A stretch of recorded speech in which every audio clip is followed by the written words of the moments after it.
Hey, what's happening, man? Y'all doing all right? Yes, sir. I said, what's happening, man? Y'all doing all right? Maybe you can say what's happening. What's happening? I said, if you can hear me, say what's happening. Say something. So dig, look, me and my partner B Howard dropped the tape. It's called Claude Ray. You feel me? I go by Ray. That's called. You feel me? I guess the first one we can do that. I got a plan. You got a plan? We can do that. I got a plan. You got a plan? How much time we? How much time we got? Say, let's get that. I got a plan here. Let's go. No, not that. Yeah. I got a plan. Number 2. Yeah. There it is. Y'all got a plan? Y'all got the reverb on my shit too? What is this? Damn, I might want to step on stage. Goddamn it. Look, I'm posting up with Fast Money. Look at Fast Money. Look at him. Man, take a picture of me and my nigga Fast Money. Look, take that shit. Look at him. All right, you see how he looking at me? That nigga so cool. You know what he's saying? I don't want to take a Get picture. paid, young nigga. Get paid. Get it?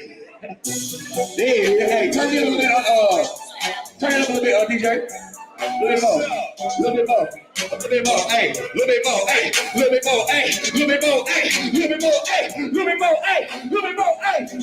One time, say, I got it. I'm about to take my advantage. Load up the bag with the yams. I got a plan. Take a look at them yams and go in the business again. Nah, that ain't the plan. I'm trying to stun on these niggas and fuck every hoe on the ground. Now, I understand, but they can fuck what they want and fuck what they can. What is you saying? Ain't no all your money, y'all niggas. Stop counting my punches if I wanted to, nigga. I can blow the whole bag right in front of you, nigga. I can blow all the bag right in front of you, nigga. I'll pull 1K down one of you, nigga. The shoe my money still running up, nigga. I can have it all. What's all one? You ain't calling me, you got a wheel, 4 kids, no crib, no go on face trip. Come to the face, man, you need, but you gon' need your way. We see the IRS making show money, but you throw money on your whole money, just out of town. That's another 100 times. I need that nigga. Take all the other way. So you come around and try to let them hold you down. Back when you block it, you still ain't got a plan, but the niggas got a plan. Think you see a guy rap money in the brand, but the plan in the pocket. Everything you got, yeah. Think you gon' get you couple right, but she got a plan. She just said the first, she gon' get an answer up here. And now they planning at your funeral. They robbed you, but they ain't planning on shooting you. The plan was niggas planning on whooping you, but they ain't planning on niggas having you shoot them. When the plan come together, they ass beautiful. When the plan don't pay as you, tell you, I got a plan. I'm about to take my advantage. The Lord of the plan with the land.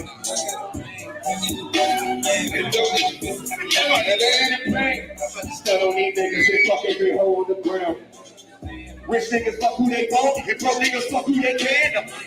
You'll blow all your money, young niggas. Stop counting my pockets if I wanted to, nigga. I can blow the whole bag. I can blow the whole bag right in front of you, nigga. I'm 401k down, one of you, nigga. Big shoot like money, shit running up, nigga. I got a plan, travel as much as I can. This world gotta know who I am. Go overseas, convert all my dollars from euros or ends, and ball out wherever we land. All up in Louis and Fendi and Prada with shorts in the tee like I'm fishing at the gym. They probably think I'm a hooper as tall as I am. No, I just live. Now is that a plan or a dream? So as a procedure to believe to be gold. Really ain't nothing more than a facade. Some shit to eat up that's not feeding the soul. Happiness happens to be something money can't buy you, but it's a down payment for sure. Risking your life for that right on it. Some things are just too hot to jump on the porch and end up in the yard. Serving 100 just that's what they fall. We've been conditioned and trained to live with the odds of a thought. What's how to even? Baby, don't mind, I'm just thinking out loud. I've been rock bottom and something to think about when you watch negative vibes. But fuck what I'm talking about, shit. I got a plan. I'm about to take.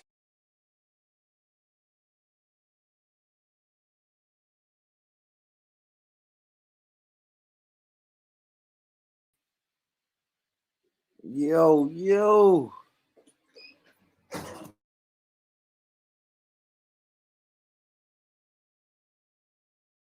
Y'all give me 1 second. 1 second, family.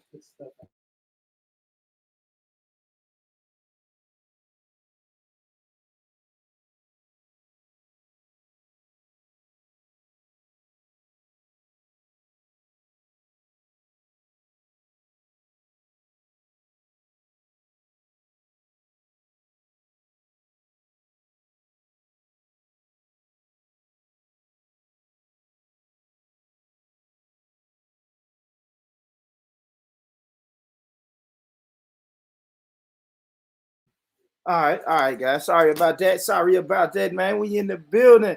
What's up, family, man? First and foremost, as you come in, hit that like button. First thing first, hit that like button, man. As you come in the door, hit the like button, share button, subscribe, all of that, man. All of that. Don't forget the link is in the chat, man. Open panel tonight, man. You guys want to pull up, chop it up with me. That's always a plus. So definitely pull up in the building. Yes, man. Welcome to Rich Rhetoric, man. Another episode. I am your host, Born Rich. I can move some of this stuff out my way. We can get that. And as always, man, the Instagram information is always scrolling across the bottom. The donation information, all of that good stuff is always scrolling across the bottom of the screen. You dig? Couple little housekeeping items, man. Shout out to people who's been coming through for the couple soft openings we've been having at the restaurant. You feel me? Let's make that big, man. So yeah, man. And if you guys on Instagram and you just want to follow the restaurant page and see what's going on, it's underscore Fannies 615. Y'all make sure y'all check that out, man. We've had successful. We've been just kind of opening up on the weekends right now, getting the flow of shit, trying to get the shit popping. Got a little bit more construction to do before we fully open. But yeah, man, I did want to start off the show by saying thank y'all, man. It's really, really, really been a success, man. And it's beautiful when your people in your community, you know, support the things that you got going on inside your community. So yeah, man, definitely want to start the show by saying good shit right there. Here, this shit right here, bro. Here. Let's go with it. Okay. All right. You had it. Yeah, I did have it. All right. So yeah, man. So yeah, got that out the way. I can stop sharing that. Y'all gotta excuse my loud ass front door, man. Loud as shit. And hold on, my bad, y'all. No, I'm fumbling. I always fumble through this shit, but y'all know how I do. Shit. I gotta put this on here. How do I remove? I gotta remove this comment, brother. Gotta remove that comment because it's gonna be on YouTube. So another thing, few weeks away. I was been chopping it up with the team. We're working on pre-orders. So I will have a pre-order link soon for the best hoodies. Black Empowerment starts today. Yes. Hoodies, tracksuits, hats, ball caps, toboggans, joggers, kids' clothes, all of that shit, man. So yeah, we finna set the streets on fire with that. So y'all stay tuned for it. We'll be shipping everywhere. Shipping will be international. Y'all know how long it might take due to, you know, the situation that we in. But stay tuned. Been getting a lot of questions about it. A lot of people want to pre-order. So I'm in the process now of setting up the pre-orders for that, man. All right, hey, look, now, okay, now that that's out the way. Let's get into it, man. So the question is, Democrats do not care about black people, or do they? I'll start off by asking the chat, man. Chat, what y'all think? Y'all think the Democrats give a fuck about black people or not? Me personally, I don't think so. And it's a few different signs that the I guess this regime has been showing us, that shows you that they don't really give a fuck about black people. But I do got a couple videos. Hold on, let me mute that. I got a couple videos. We'll play a couple videos on this. Let me fast forward it, family. So that's crazy ass girl. Hold on. All right, let's go. We'll go about right here. All right, hold on, family. Let me share the video and let's get it. Let's get into some videos, man, and chop it up. All right, here we go. Where we at? Let's see what this video is about. Let's get it. Listen to this excerpt, and I'm sure you can see it here. Democratic strategist James Carville identified Wednesday that he believes is costing his party at the polls, quote, stupid wokeness. Wokeness is a term that's used amongst Black people. What went wrong is just stupid wokeness, he told PBS NewsHour's Judy Woodruff when he asked what happened Tuesday in Virginia, where Democratic gubernatorial incumbent Terry McAuliffe went down to the Republican. Glenn Youngkin. Quote, this defund the police lunacy, this take Abraham Lincoln's name off of schools. I mean, that people see that. He explained what he sees as wokeness has a suppressive effect all across the country on the Democrats. Some of these people need to go to a woke detox center or something, he said. They're expressing a language that people just don't use, and there's backlash and there's frustration. He is openly telling you that white people don't like black people making demands. It's black folks that's saying defund the police because police are killing black people. If you held your white supremacists accountable, we wouldn't have to say defund the police. Defund the police means that police are funded by our very black taxpayer dollars, and it is asinine, stupid. I'm gonna play a little bit more of that video. But what do y'all think about that term woke? I was never really a subscriber to that term woke. See what I'm saying? Woke is, I don't know, man. I don't know. It was like, woke was kind of like black empower. I don't know. Woke to me was kind of like the term black excellence, right? It's like you can't really come out and say black power because that's frowned upon in the West. So you have to say black excellence. You know what I'm saying? And shit like that. You really can't just say, hey, I see the bullshit that's going on in these countries that we live in, but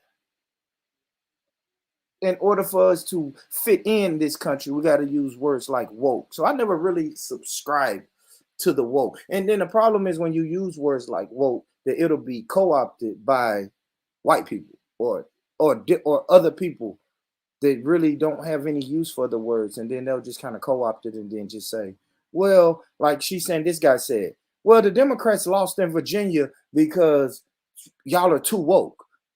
And if I did subscribe to woke, what the fuck is too woke or stupid wokeness? It's stupid wokeness because I see the bullshit with the bullshit game that y'all are trying to pull on my people, and I call it out, and now I'm woke. A couple people want some Abraham Lincoln statues taken down. That's stupid wokeness. So I don't know, family. We got to be very, very, very careful when people start to co-opt our words and then they start to try to use it against you and make you feel ashamed, and you shouldn't say defund the police. Fuck it, defund the fucking police. Who gives a shit, man? They got enough money anyway. Defund them. Defund the fucking police. That's not stupid wokeness. Those, like the sister said on here, that's black people like, yo, these people are fucking patrolling our communities, executing us, and you guys are giving them more money every time they execute us. That's always the solution for a black man being executed by racist police. Give them more money. Oh, they killed another black guy. Oh man, we got to have a conversation, and maybe they just need some sensitivity training and a couple more $1 million, and then they won't kill you Negroes. I don't know. I'll let the sister get back to it. Stupid, and it's pro-slavery for us to fund our own murders.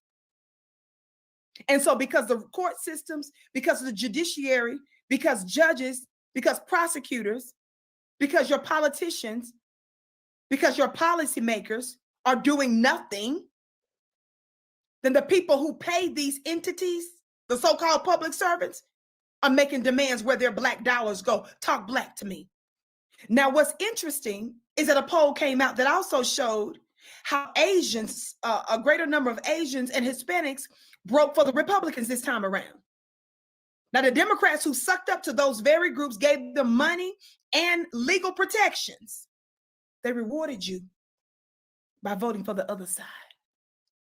And black folks are still staying home until you cut the check, until you do what we tell you to do after bringing your funny looking selves to the party in the first place. We're going to stay on our recliners, eating our popcorn and yawning while you continue to lose, loser.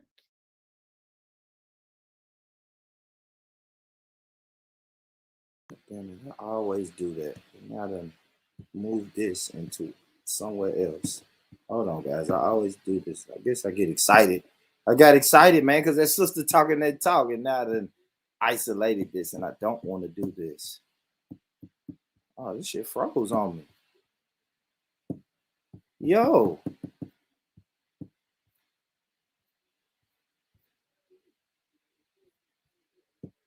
Yo, can y'all hear me? We froze.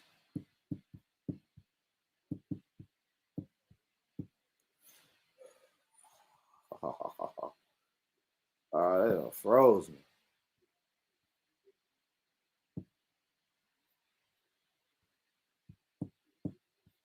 They done froze me up. They.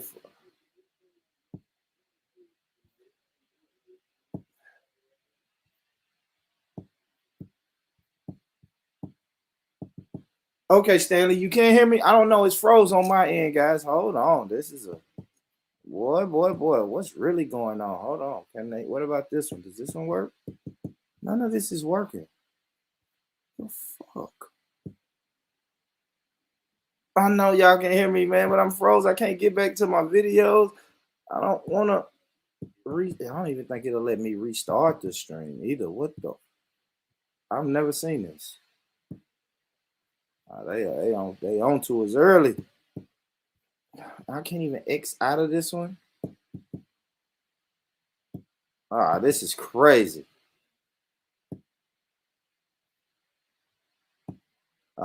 This is crazy. What is happening? See if we can get it back, boy. This thing ain't doing nothing, fam. This is gonna make me start it all over. This is crazy.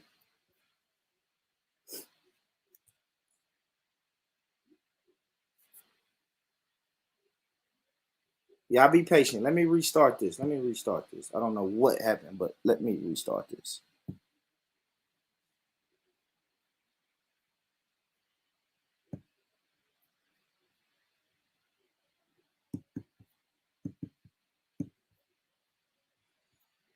Man, come on, just restart the damn thing.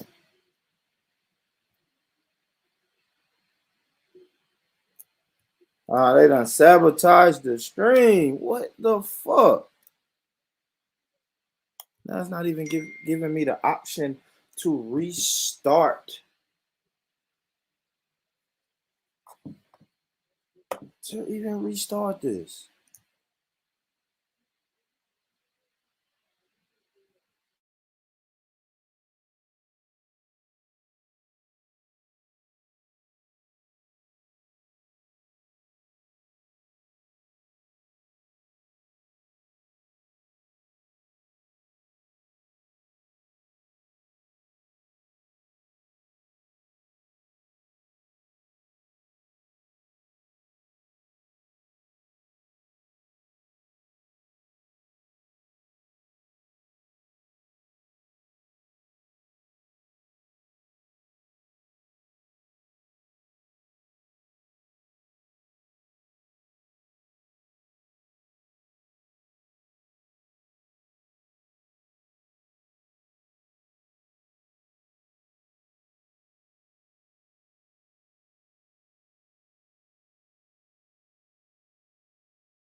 All right, sorry about that.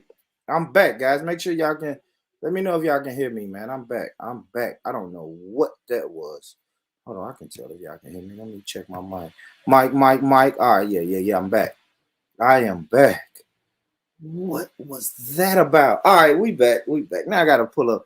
That's messed up, man. Because I had all my videos exactly how I had them. All right, we'll get them back though. They can't stop no show, man. They can't stop this show, man. Yeah, man. They can't stop this show, man. We are back. So yeah, like I was saying,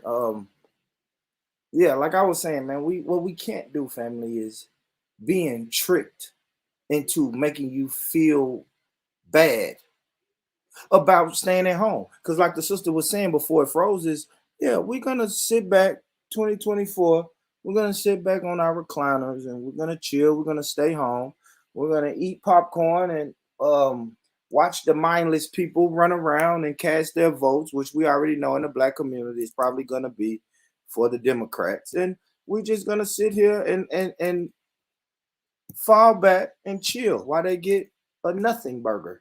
You know what I'm saying? And we'll let them have that, man. Y'all go ahead and have that nothing burger, man. Y'all will. And then y'all know, as y'all know, especially like when it comes to politics and politics and voting and all of that, you know who they're gonna send after us in the black community. It never fails. When they want to reach us, this is how they try to reach us. Hold on. This is how they want to reach us, right? So because they noticed that they just had like there was votes for the Senate and the House of Representatives and all of that type of shit, right? So when they start doing that and then they realize, okay, these Democrats were losing. You see what I'm saying? These Democrats were losing on the state level. In these many of states, they were losing. So as they were losing, it's like, okay, now we got to get the troops. We have to rally up the troops. We noticed that during these state and local elections that black people were staying home. So now it's time to rally the troops. And we know what rally the troops is. Let me play this.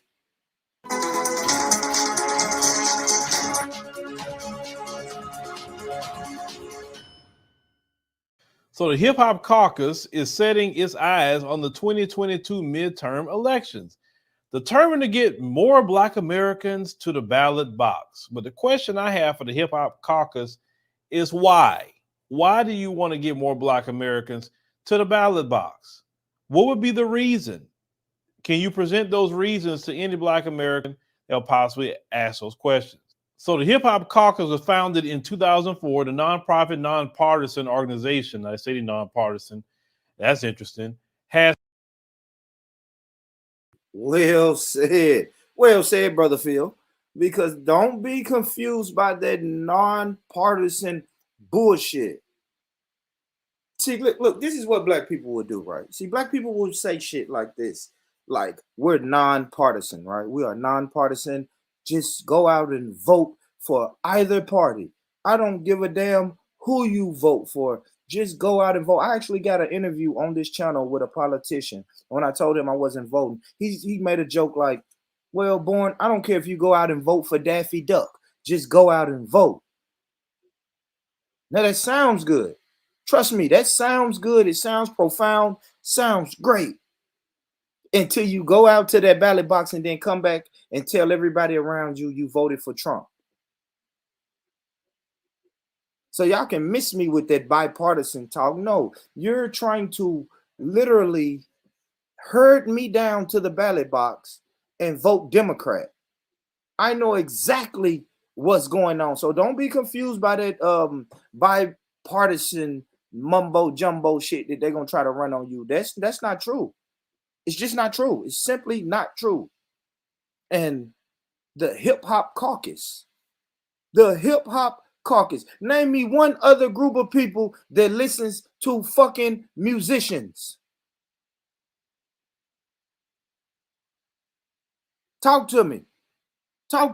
Name me any group of people who listens to musicians and who lets musicians tell them who to vote for. If we listen to musicians, y'all saw the shit that I was playing on this show during the presidential election. We had battle rappers telling us to vote Biden, Harris.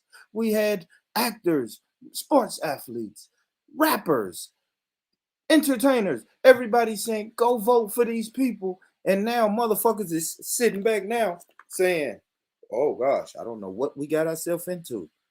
You damn right you don't know what you got yourself into. We as a community, we never know what the fuck we're getting ourselves into. We are just living on this weak ass tradition of voting Democrat because mama voted Democrat, grandmama voted Democrat, big mama voted Democrat. So we are going to vote Democrat, and then we just fucking walking ourselves into a burning building, literally. Shout out to Dr. Martin Luther King. Has for years leaned on the hip hop culture to inform and educate voters on the importance of making their voice heard. 1 year out of another crucial election, the organization has launched their Respect My Vote campaign. It said Black voters decided the election in 2020, and they'll be just as critical in 2020. You see that? And you see how they playing with you? So they playing with you with the Respect My Vote. That's the campaign. Really similar to the Vote or Die. Respect My Vote.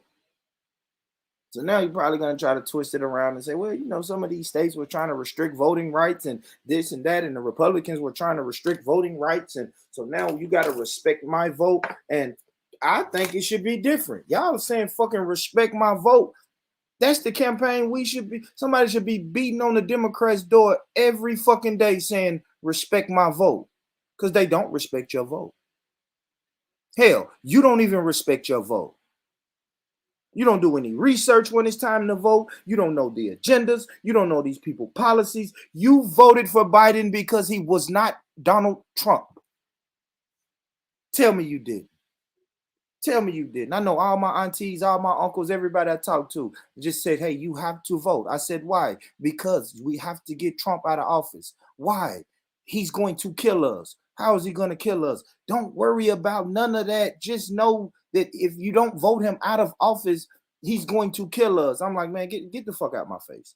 That doesn't make any sense. It's stupid. It's ill-prepared. It doesn't stand on any type of values or morals. It's just vote him out because we think he's going to kill us. Get the fuck out of here, man. So while the Hip Hop Caucus is running around with this brand new campaign, Respect My Vote, the first place they should start that campaign is in his Democratic office and tell them, we don't feel that you respected our vote. Let me play some more, Brother Phil. Matter of fact, while I'm at it, let me drop the link to this video. Y'all make sure y'all go support the Phil Advise show, man. Good. If politics is your thing, black politics is your thing, great news. And he just covers news stories and great channel. I fuck with him. I fuck with the channel. I don't know him, so I can't say I fuck with him, but I fuck with the channel. Let's play some more of this. 2022, according to Reverend Lennox Yearwood Jr., he's the president and CEO of the Hip Hop Caucus, and he said this in a press release shared with the news, saying that he says in a democracy there's no off years. All of the issues which matter most to us, he said, are on the line: combating the climate crisis, protecting voting rights, and standing up for economic justice. He said this is why we must ensure whenever elections are happening, black voters are given the resources they need to show up. Now he said every fight, it said we are fighting relies on our ability to vote. This is what Reverend Yearwood stated. Now he said following the 2020 election, say over a dozen states, including Texas and Georgia, passed their election bills. It said, and they claim, this is what they're claiming here, that it is, voter suppression in the bills themselves, but no, it's not voter suppression in the bills.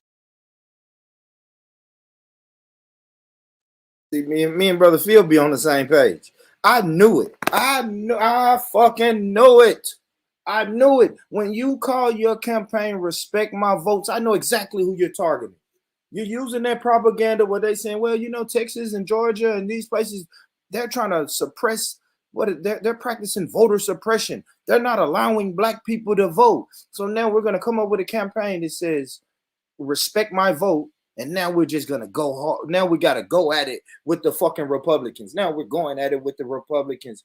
But don't forget, this Hip Hop Caucus is a bipartisan nonprofit. Like I said, man, when these people start coming with their campaigns and they saying go up, go to the polls, get down to the polls, show up, show out, vote or die, respect my vote. And when you start talking like that, man, and people start coming to get you to go out, tell them people you voting Republican and see how they react to you. Since everybody wants us to go to the polls so much, I would like to see, even if you don't do it, even if you just calling a bluff, just tell them, okay, cool. Who's getting me down to the polls? I got 75 people. We ready to go down here and vote Republican. Can the pastor please send a church van for me and my 75 black conservatives and make sure we get down here to these polls? And then we'll see how bipartisan these groups and these campaigns are. Talk to these people, brother Phil. Here that it is, voter suppression in the bills themselves, but no, it's not voter suppression in the bills. It's just very simple. If you have an ID, you can vote. They have extended more early voting days. They extended that. Now they stopped the drive-through voting, the mail-in ballots, and then you on the mail-in ballot, you got to put your last 4 digits of your social security number or your driver license number, right?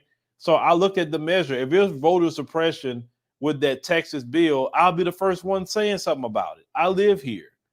We've been having voter ID. I told y'all, when they focus on this voter ID thing and they want to say it's racist for voter ID, they're not saying that about us. They like to use us, but like we said before, they want other people who are non-citizens to vote in these elections. So this is why voter ID is quote unquote racist, which is not. We have a voter ID system in Texas. It never stopped me from voting. You need an ID to drive. You need an ID to get a job. You need an ID if you go into that bar or nightclub you're going to, right? If you're flying on an airplane, they need to see your ID.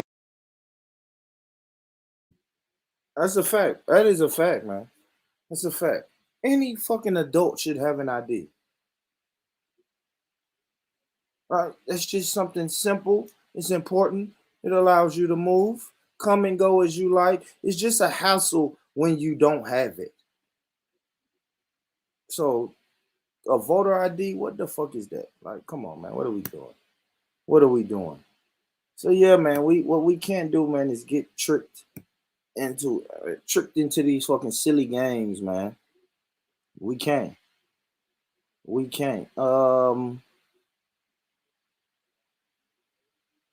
And this is some of the reasons attracting new customers. And this is some of the reasons why these lifetime Democrats are saying, yo, we may have fucked up. We're possible. I don't really get too caught up in the president and all of that shit, but we are possibly watching the worst president of my lifetime. I honestly believe that. I think I am witnessing the worst president of my lifetime. Just doesn't stand for nothing. He don't really say shit. Of course, he don't do shit for black people. He'll tell you straight up he's not doing nothing for black people. So, but let's play a little clip of this, man. That's it. Matter of fact, y'all gotta hit that like button, man. Hit the like button. Shout out to the people. Stanley in the building. Andretti, Payload, Mundo. I seen Tash was in here early. Mosh came through. Schiffer, Aurora. Shout out to all of y'all, man. Let's check out this video. Let's let Brother Phil cook tonight, man. Brother Phil cooking tonight. Let him cook.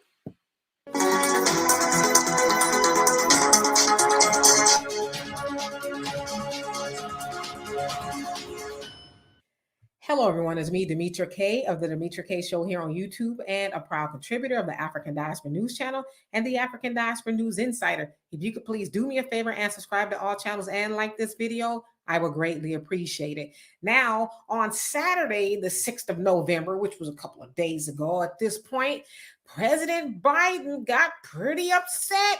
Check this out. You said last week that this report about migrant families at the border getting payments was garbage. No, I didn't say that. let's get it straight. You said everybody coming across the border gets $450,000. So the number was what you had a The problem. number I was referring to. Okay, Now, here's the thing. sure.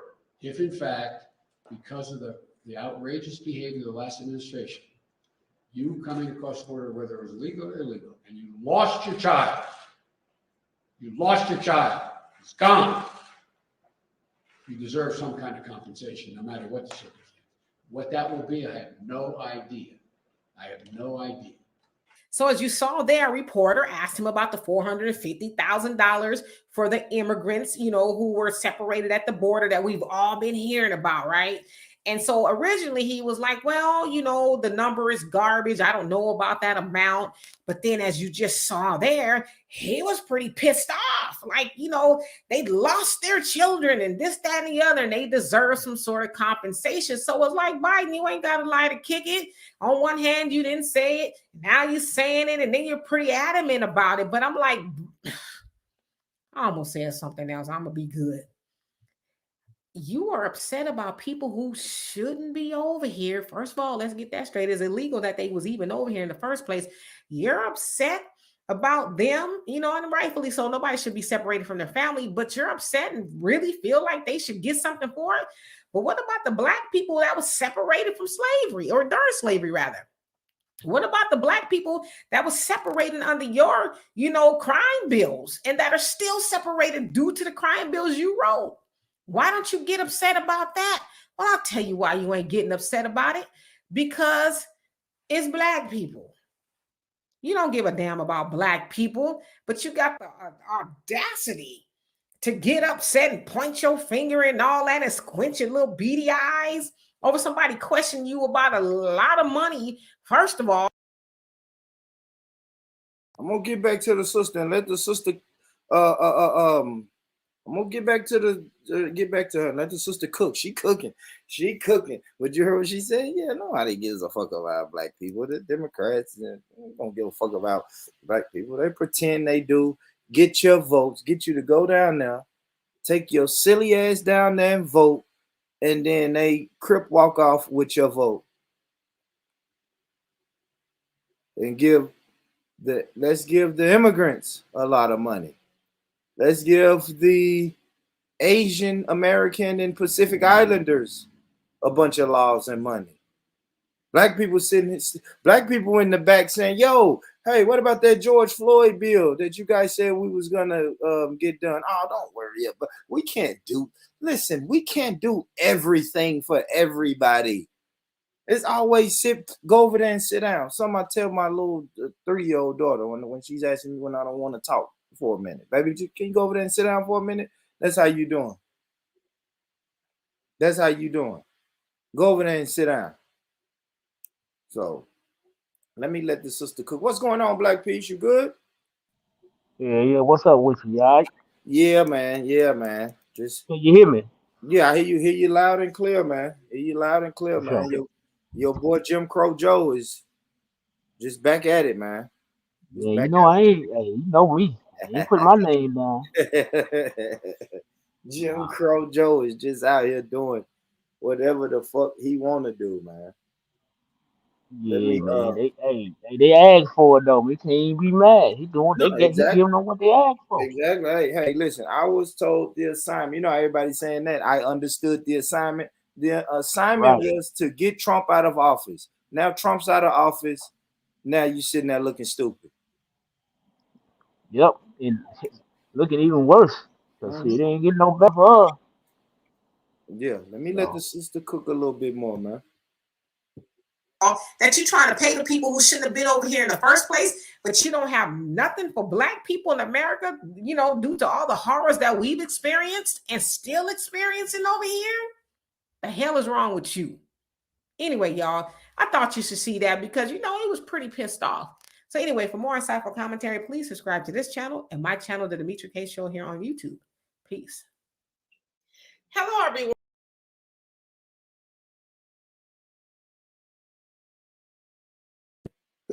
So yeah, I mean, there you have it. And Black people was really, really upset about that. Yeah, they upset. They ain't gonna do nothing though. You know, niggas ain't gonna do nothing but vote for him again when the opportunity come up. Yeah. My heart is extremely heavy right now. And I hope all. That's it. Yeah, That's the reality, really. Let me play. I want to play some piggy. Go ahead, Black Peace. Go ahead, brother. No, I was about to say, just go back to what Malcolm said a long time ago. Our people politically ignorant, man. Politically immature. I agree. I That's agree. it. And it's sad. It's sad that it's 2021 and we're still that politically ignorant. And this is another thing. Maybe it's something that I could name, but I don't really know that much that we're that ignorant. Well, yeah, I do. Yeah, I do. I was gonna say I don't know anything else that we're that ignorant about, but we still participate in it. But we This think is make the top of the list. If you can come up with a list, this is one of the top exactly. five at least. Yeah, but you know what I start talking about the jabber babble. That's right up there too, right now. You know what I'm saying? I already know. Yeah, you know what I'm saying? Right now, as I was saying that, I was like, nah, hold on, nah. It's something that's but this has been more consistent. Like if you can say that quote from Malcolm X, and that was in the 1960s, and now we in 2021, and it's still the same, then that's a problem. It's a damn shame. That's what it is. That's it. We in the wrong business. What other business would you be in from 1960 to 2021 and be ignorant about it? This ignorant about it. No, there's no other one. Get out of that building. I mean, out of that business. Then I'm gonna tell you what I don't. I'm gonna tell you what tripped me out is people who know better still going down there participating in that. People who spend the greater part of the year talking about Marcus Garvey, John Henry Clark, and then go down there and get behind that shower curtain for that man. I don't understand that right there. That's what you call confusing. Yeah. I don't know how you can do both. Yeah, that's woke. Like I said earlier, I hate that woke word. So we'll just put them guys in the woke category. You know what I'm saying? Yeah. That right there, that's the part that confused me the most. Like the older people, I'm not confused about why they doing it. I know what they talking about. Yeah. But people who claim to know this and that, and then study this and that and the other thing, how can you explain doing that stupid shit over and over? Like it don't make sense. That's all I'm saying. Like it just don't add up. It don't. And just like that sister was saying, I'm gonna play this video from Bernice King, Dr. Martin Luther King's daughter, and she's pretty much saying the same thing to Joe Biden, man. You know, I'll let her say it. My heart is extremely heavy right now. And I hope all who hear this message and have the power to do something will act. While I, like so many of you, care deeply for the families separated at our border and believe that assisting them is the just thing to do, I question how the president of this nation has it in his heart to consider this without also expressing and working to fulfill the need for reparations for Black people who have endured generations of physical and relational, psychological, legislative, and yes, economic trauma. As my father said, we must recognize that we can't solve our problem now until there is a radical redistribution of economic and political power. This radical redistribution must include, in my words, comprehensive reparations for Black people.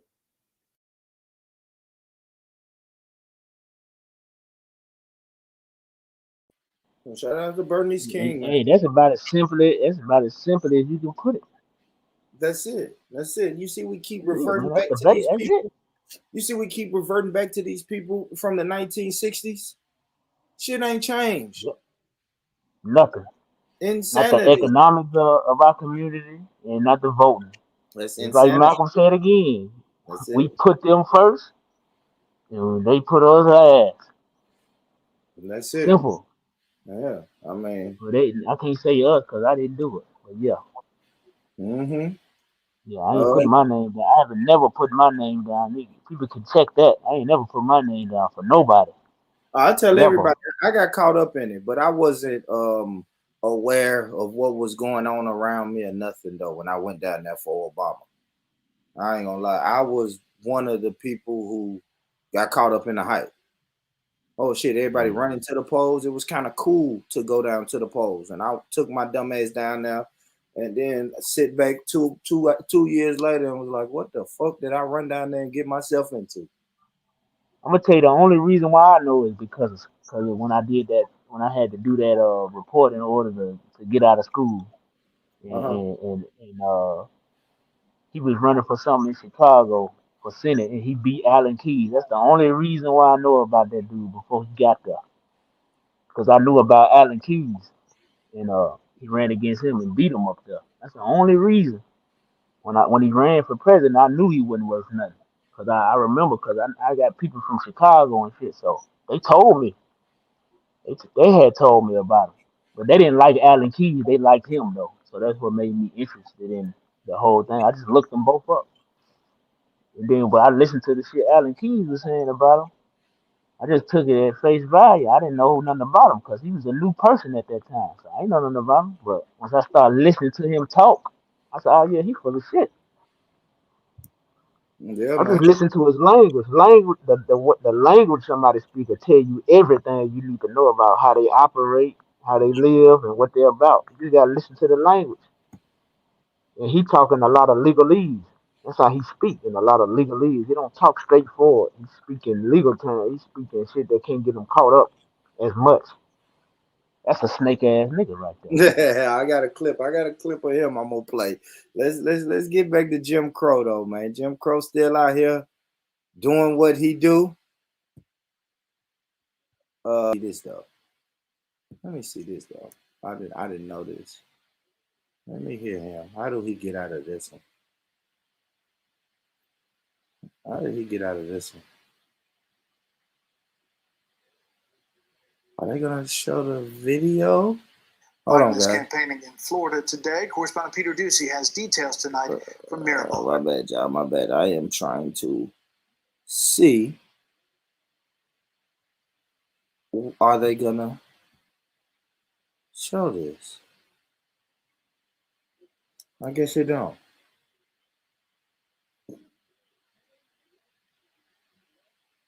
Don't. Hold on, guys. Bear with me. Bear with me.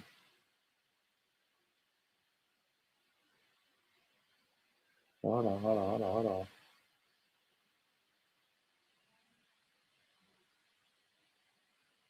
Okay. Okay, so it ain't. So I have to do it like this. Maybe I gotta start playing these headlines. Am I sharing this screen? Yeah. Presumptive Democratic nominee Joe Biden sounding off on the Breakfast Club talk show, saying the choice for president should be an easy one for African Americans. It's become controversial. Watch. Well, you know, get so much that's. Hold on, guys. I had the wrong. If I go out, I'm gonna jump right back. Give me. Okay, all right, brother. So yeah, I want to dig into this because he said this last year when he was running with Charlemagne the God. This is what he said, Charlemagne, if you don't vote for Joe Biden. Really hard time. I apologize. You can't do that to the black media. I don't do that to white media and black media because my wife has to go on at 6 o'clock. Okay. Oh, I'm in trouble. Listen, you got to come see us when you come to New York, VP Biden. I will. It's a long way until November. We got more questions. You got more questions, but I tell you, if you have a problem figuring out whether you're for me or Trump, then you ain't black. It don't have nothing to do with Trump. It has to do with the fact I want something for my community. So that's what he said. If you have to figure out who to vote for between me and Trump, then you ain't black. Hey, he should have lost it. That should have made him lose right there. Yes. Just that statement alone. Yeah. How can you determine who black? Mm-hmm. So. Well, crazy, man. So let me share my screen. Let's go through this then. Let's go through this. So he was asked about that. He was asked about that, right? So here it goes. An undecided African American voter took a veiled swipe at Democratic presidential nominee Joe Biden Thursday night, asking the former vice president to give him an answer besides "You ain't black" for why young black voters should support him in the 2020 election. Cedric Humphreys asked the former vice president during a town hall hosted by ABC News' George Stephanopoulos Thursday night to address young black voters. Besides "You ain't black," what do you have to say to young black voters who see voting for you as further participation in a system that continually fails to protect them? Biden said, oh no, that's it. So Thursday night, Biden Thursday night responded to Humphrey by quoting the late Representative John Lewis, Democrat from Georgia, saying, "It's a sacred opportunity, the right to vote. You can make a difference. If the young black men, women, and men vote, you can determine the outcome of this election." Biden would know that. He knows that. Yep. It's not a joke. You can do that. The former vice president, in an attempt to tout his record and highlight how he has demonstrated, "I care about my whole career," went on to discuss a fair and more decent criminal justice system and education, but then discussed Black Americans and their position to gain wealth and generate wealth. Biden spoke about early education, the Title I schools, which he said has increased funding, which he has increased funding for. Biden then went on to deliver a somewhat rambling answer, saying every 3 and 4 and 5-year-old goes to school, not daycare. School at all the great universities, including the one you go to or went to. When you let them go to school, they make up rapidly whatever fail, whatever shortcomings they had in education prior to that. Now that's crazy. This is the same Joe Biden that's cut some of the funding to historical black colleges. So for this man to be Exactly. right, this is what I'm saying. So for this man to come up and say, well, we can close the wealth gap through education, but then on the other hand, I have to cut funds from your schools that you like to go to. Make it make sense, man. Somebody please make it make sense. It doesn't make no fucking sense. He just rambles and talks and just tells us and just smirking. You look at that interview he did with Charlemagne, he was just smirking, and Charlemagne's like, "Yeah, bro, you fucking late, and then you get here and tell me you gotta go early. You can't do black media like that." He's like, "Oh well, I'm gonna be in trouble," and then you don't give a fuck about black media. Man. It's a fucking bumbling nut. People really shouldn't even be watching the Breakfast Club after them allowing him to do that without pushing back. He didn't really push back on that. He just kind of let that happen. He let they let a lot of weird stuff happen on that show. You know, they let a lot of weird stuff happen, man. They perpetuate a lot of crap on that show, man.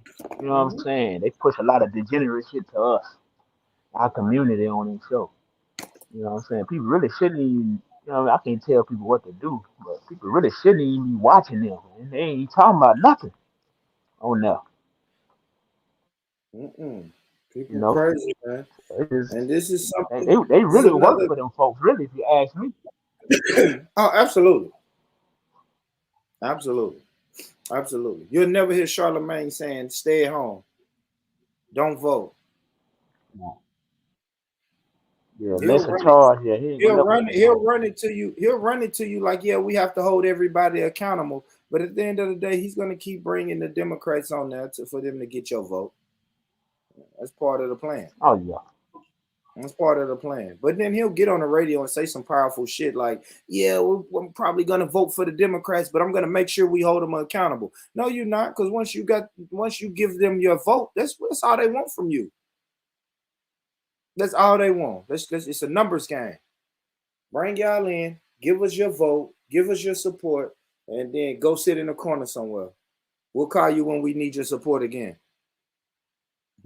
Keep your phone on. Don't call me, I'll call you. One of them moves. But all right, let's listen to him. You know, I've adopted the attitude of the great Negro at the time pitcher in the Negro Leagues, went on to become a great pitcher in the pros, into the Major League Baseball after Jackie Robinson. His name was Satchel Paige. He said the great Negro. You know, I've adopted the attitude of the great Negro at the time pitcher in the Negro Leagues, went on to become a great pitcher in the pros, into the Major League Baseball after Jackie Robinson. His name was Satchel Paige. Yeah, Black Pete. Hey, Black Pete, you're a great Negro, man. Thank you. Thank you for being a great Negro, my brother. You know what I'm saying? I got an APB But just out like of his mentor, Senator Eastman. Do what you say. What you say, Black Pete? He's talking just like his mentor. He talking Yeah. just like his mentor talked to him. Senator Yeah, Eastman back in the day, the segregationist senator down there, talking just like it. Yeah, he's a great Yep, Negro, just man. like his homeboy. He said that was his. Yeah. And we went crazy. And we went crazy when Trump said, look at my African American. Look at him. You remember that? When Trump said that in the rally. I remember that. That was funny too. Everybody got mad, but he can get up and say that. He's in a room full of black students, black voters, young black voters. That's what the article said. He's in a room full of young black voters, and all of a sudden he's finna give young black voters a history lesson on the great Negro Satchel Paige. Yep. And didn't nobody say nothing. Black Peace, who made these people comfortable to talk to us like that, man? The Negroes did. Damn, man. That's what did. The niggas sitting in the room. Wouldn't it be cool for people to just piss on your head and tell you, man, it's raining? Like, it's not. That's not piss. It's just raining up here. It's like, no, bro. I see you pissing in my head. What are you talking about? Come on, man. Yeah. You know why he comfortable? He know it ain't no repercussions for that. That's you it. know that. That's it. They know. You know that. He just waiting on the Republican candidate to come out so we can point the finger at that person and say, that's the bad guy. Vote for me. Yep. You ain't black if you don't vote for me. What's the other one? Black. I got hot sauce in my bag. Put y'all back in pain. Yeah. And then what's the other one? What was the other one that she said? I got hot sauce in my bag right now. She said she keep it in there. Come on, man. Yeah. What the girl say? We got what sister girl say? You know, we got an APB out for sister girl. We ain't seen her. Oh, she got her chucks on. Yeah, so sister girl told us, I used to listen to. She was listening to Tupac while she was in college. The motherfucker wasn't even out. And she just let it be known, man.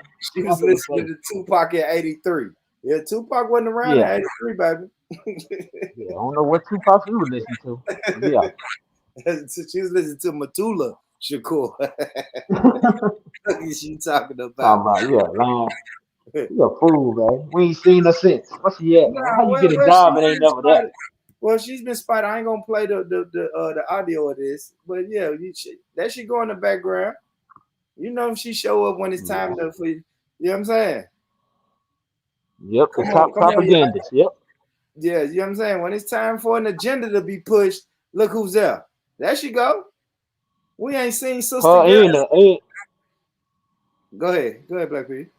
No, I'm about to say her in that. Ain't that little lady, or that another doctor lady? Or that other lady who's supposed to came up with it. Is that her right there? I don't know. I can't tell with all the masks and stuff on. I can't tell who she is, but yeah, she coming out. Look at her. Yeah, that's sister girl, man. We finally found sister girl, didn't we? We found sister girl. Sister girl is back on the scene. Y'all talk to me in the chat. What y'all think was in that needle? Every AKA. Well, my I'm telling right now. I'm about to tell you, I told the people in my family, a few ladies in my family, don't pop up around Thanksgiving with them colors on, man. I'm gonna get on your ass. Don't pop up around with them colors on. AKA, Yo, don't come soror. around here. We're gonna be on you. Mm-hmm. Went down there and Yeah, mass my numbers auntie. voted for their soror. Yep. It said And then something got like their funding cut. it says I seen a number. It says something like damn near 90% of black women voted for them. That's who I always vote for them, around 90%. Mm-hmm. And now y'all sitting there. There goes That's who sister vote for girl. the Democrats. There goes sister Yeah, girl. look at her. She there. Everybody was looking for her. She came out, did that little photo op. You know what I mean? Photo op. Just get this. Make sure y'all do this. And now she back in her hideaway. She'll be gone for another few months. She'll pop out when it's another strand.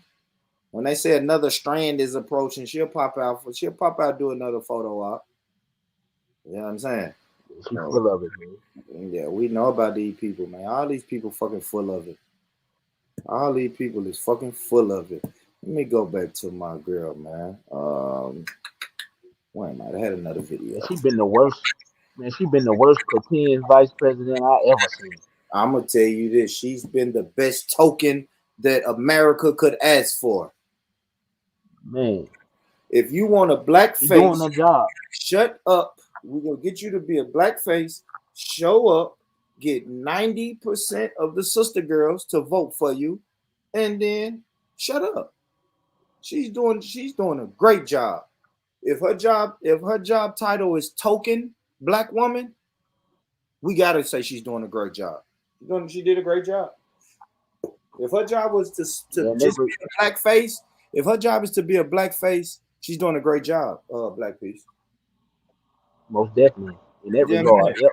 because that's what it looks like her job is. Just to be a black face. Just be a black face. Tell them you're AKA. Tell them you're half Asian, half black, half this, half that. You listen to Snoop Dogg, rap music. You love rap music. These are your, you know what I'm saying? Just tell you all of that shit. Okay, come out, get the jab, go back in there. Dance. What else was she doing? Dancing, doing the electric slide. Come out, show your Yep. black face. Do the electric slide. Just all type of little shit like that.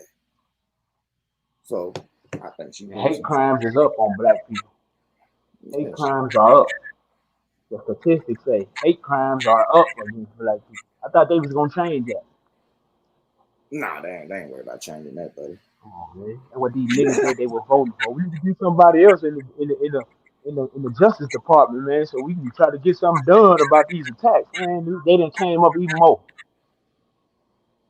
Come on, man. More attacks. And we still ain't getting nothing from it. Come on, man. You know who got a bill though? Like you said before I got on here. The Asians. They Yeah, got a bill. yeah, because they're not gonna play. And they got name. And they got name by name. Yeah, They didn't all say Asian groups, they didn't Asian say Americans. Go ahead, yeah, go they ahead. didn't. No, I'm about to say they ain't say Asian, black and brown. They ain't say that. No. They ain't say no black and brown or no Asian and what. No, they just say Asian. We're gonna get them there. We're gonna get to them. You know, when they come with us, they want to talk all they black and they want to put all the cream in the coffee with us. Oh yeah, Water it down. People of color. That's yeah. everybody on the damn earth. A person of color. What the hell you mean? Yeah, the mix up, man. They want to mix you up. Oh, Mix you up and tell you straight up, yeah, I can't do anything specifically for black people. That's what Kamala said, right? Kamala told She y'all. said she wasn't gonna do it. Yeah, she told y'all She straight. said it clear. Yes, I am trying to be the vice president of the entire country. I can't do anything specifically for black people. Next thing you know, hey, let's trade. Hey guys, let's pass the Asian American Pacific Islanders bill for people of Asian descent. We can do something specifically for them, but we can't do nothing for specifically for black people. You know, we have to do something for all people. You know, this is the United States of America, the melting pot. Everybody's included. When it comes to your shit, let me let my sister cook. It's the perfect time though, because I gotta step away for just like 30 seconds. But Let me let the sister cook right here. I like this video too. I think I'm here. All right, let me share my screen. Family. Y'all make sure y'all hit that like button, man. Talk to me in the comments, man. Let me know you here, man. Thumbs up. Give me a thumbs up, some fire emojis or something in the comment, man. Let me know y'all still here. I mean, good Friday night stream. Play some of this, man. America under an authoritarian democratic regime. Yes, I said that right. We have been under a democratic authoritarian regime. It is under the Democratic Party, not the Trump administration. And nobody's sitting here caping for the Trump administration. He's the biggest white supremacist, just like Joe Biden is white supremacist. Somebody talk black to me. See, it's a dangerous thing when our people get caught up in labels, religious labels, political labels, and other societal labels. Because when you start to identify under other labels besides being black first, you allow the white supremacists to sneak in under those other labels. And they get to look like they're equally oppressed. Somebody talk black to me. So we don't have pet white supremacists. We don't. And for those of you who get all warm and fuzzy inside, and when you think that the Democratic Party is in trouble, Joe Biden is in trouble, and then they screw you over, they don't give specific black programs for black people, legislation for black people, but they give it to Asians, LGBTQ, illegal immigrants, and others. And then the moment you feel like they're in trouble, they tell you to get your funny looking self out there to vote because the whole world is going to end. And then you start quivering and shivering. That's a demon in you.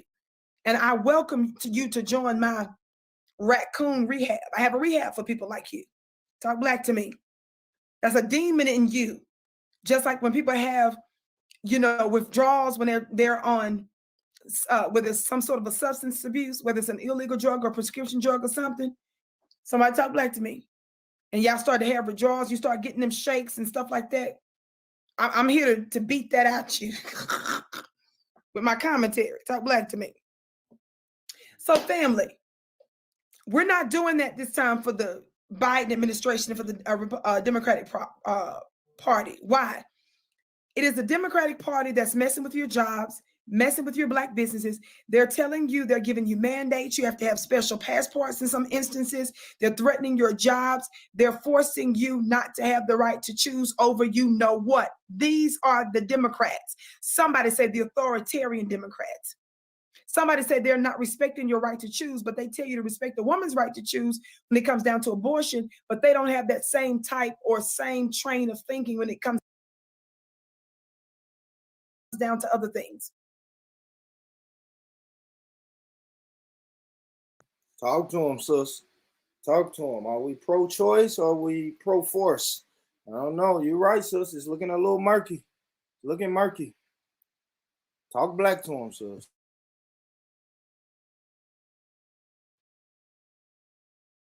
So I've been saying for a long time, let's put our hands together and put some black hand claps in the chat to congratulate Joy Reid, Don Lemonade, and other black talking heads, white people's black people, for pushing the you know what on us on behalf of the Democratic Party, because they're going to have a more difficult time than they had expected during these next elections.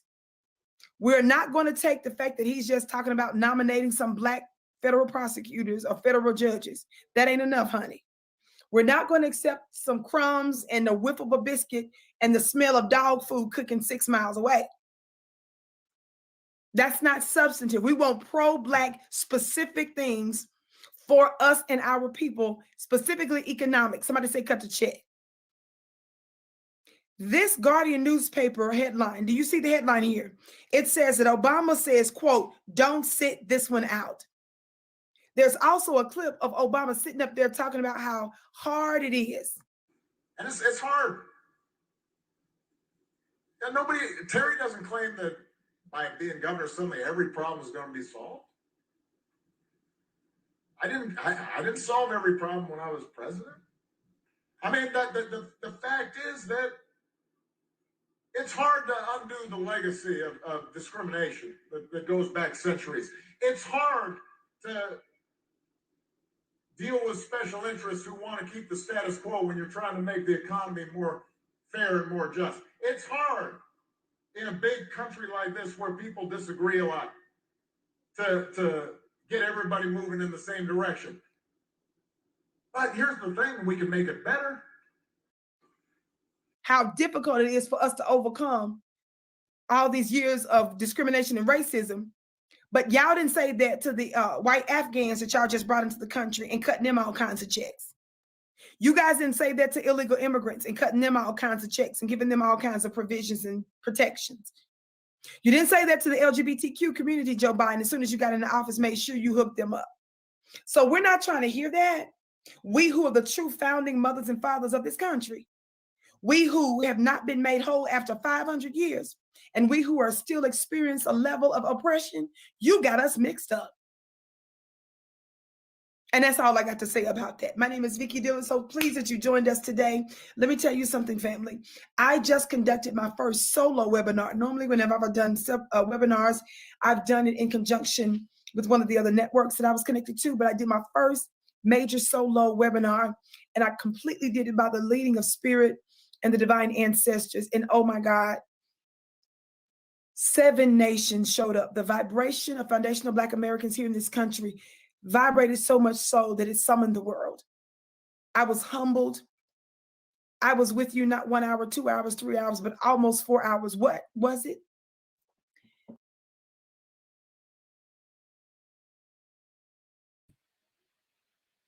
Shout out Hazel. Hazel, did you hear anything that she said, or that's what you got from that clip I played?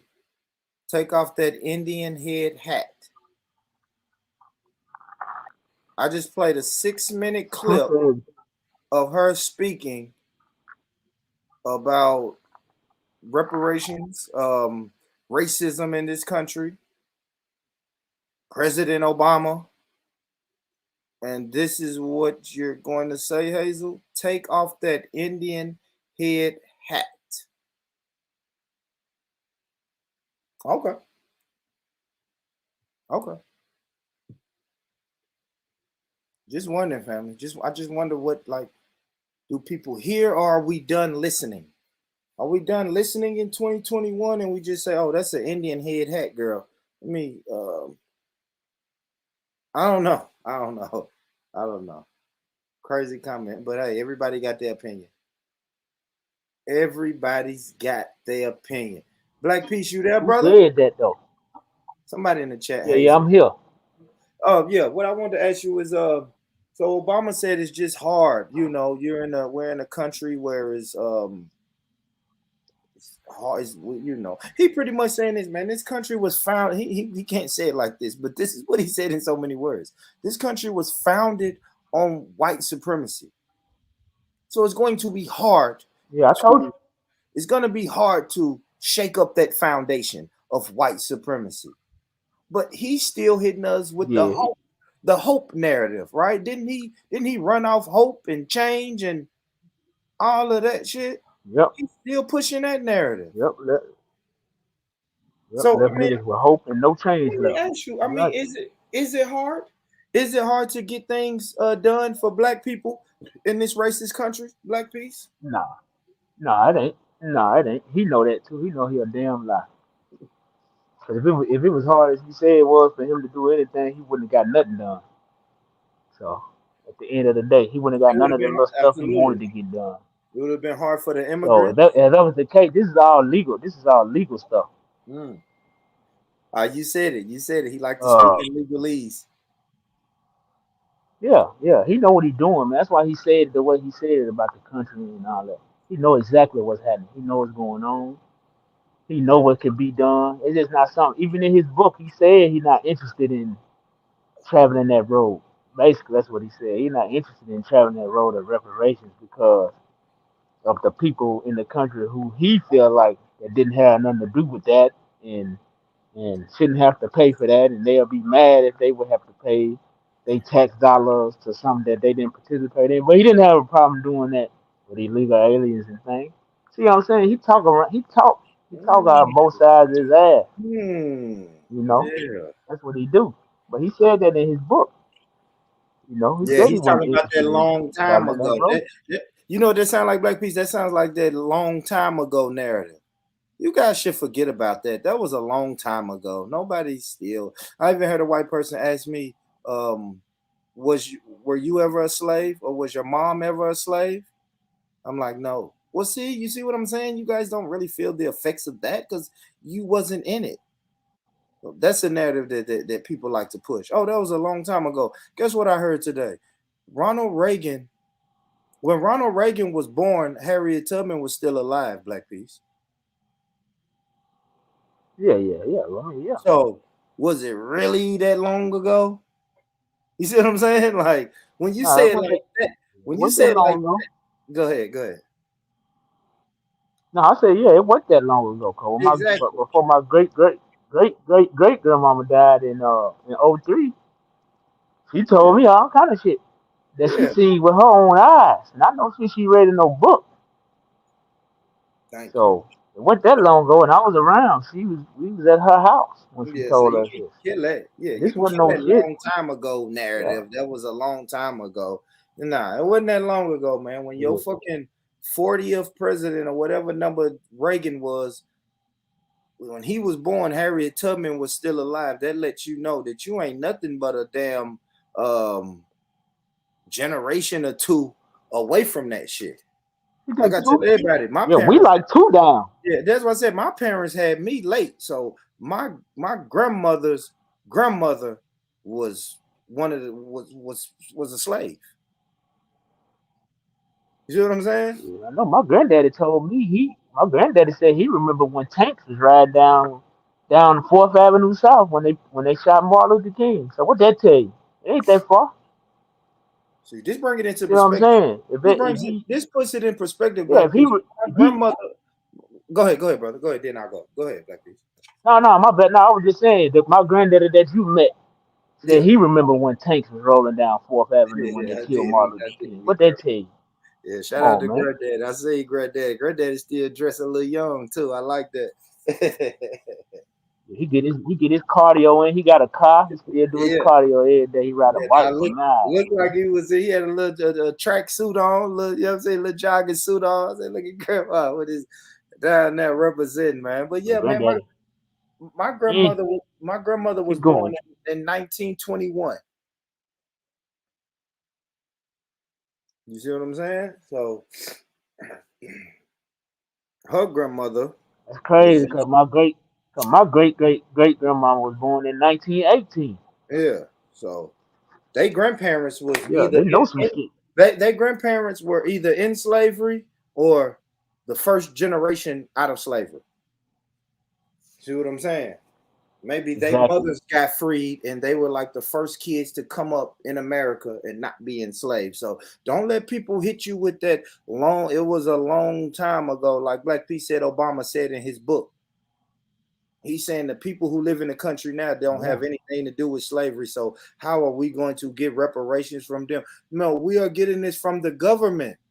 This government was established in 1776. I don't give a fuck if them people Yep. did.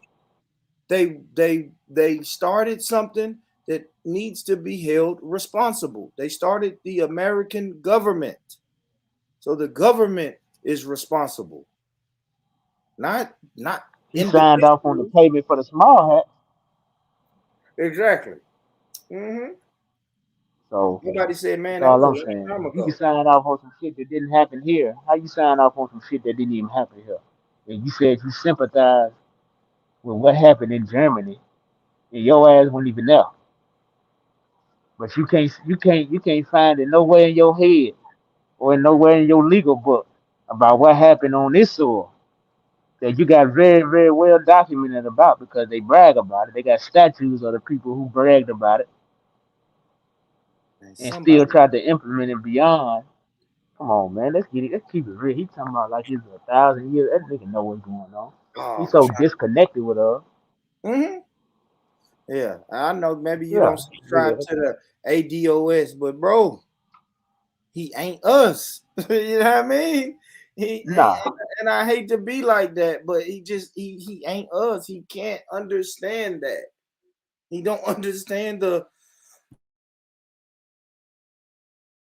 he don't understand the long-term ramifications, and he can identify with slavery in the Americas because his father is Kenyan and his mother is white.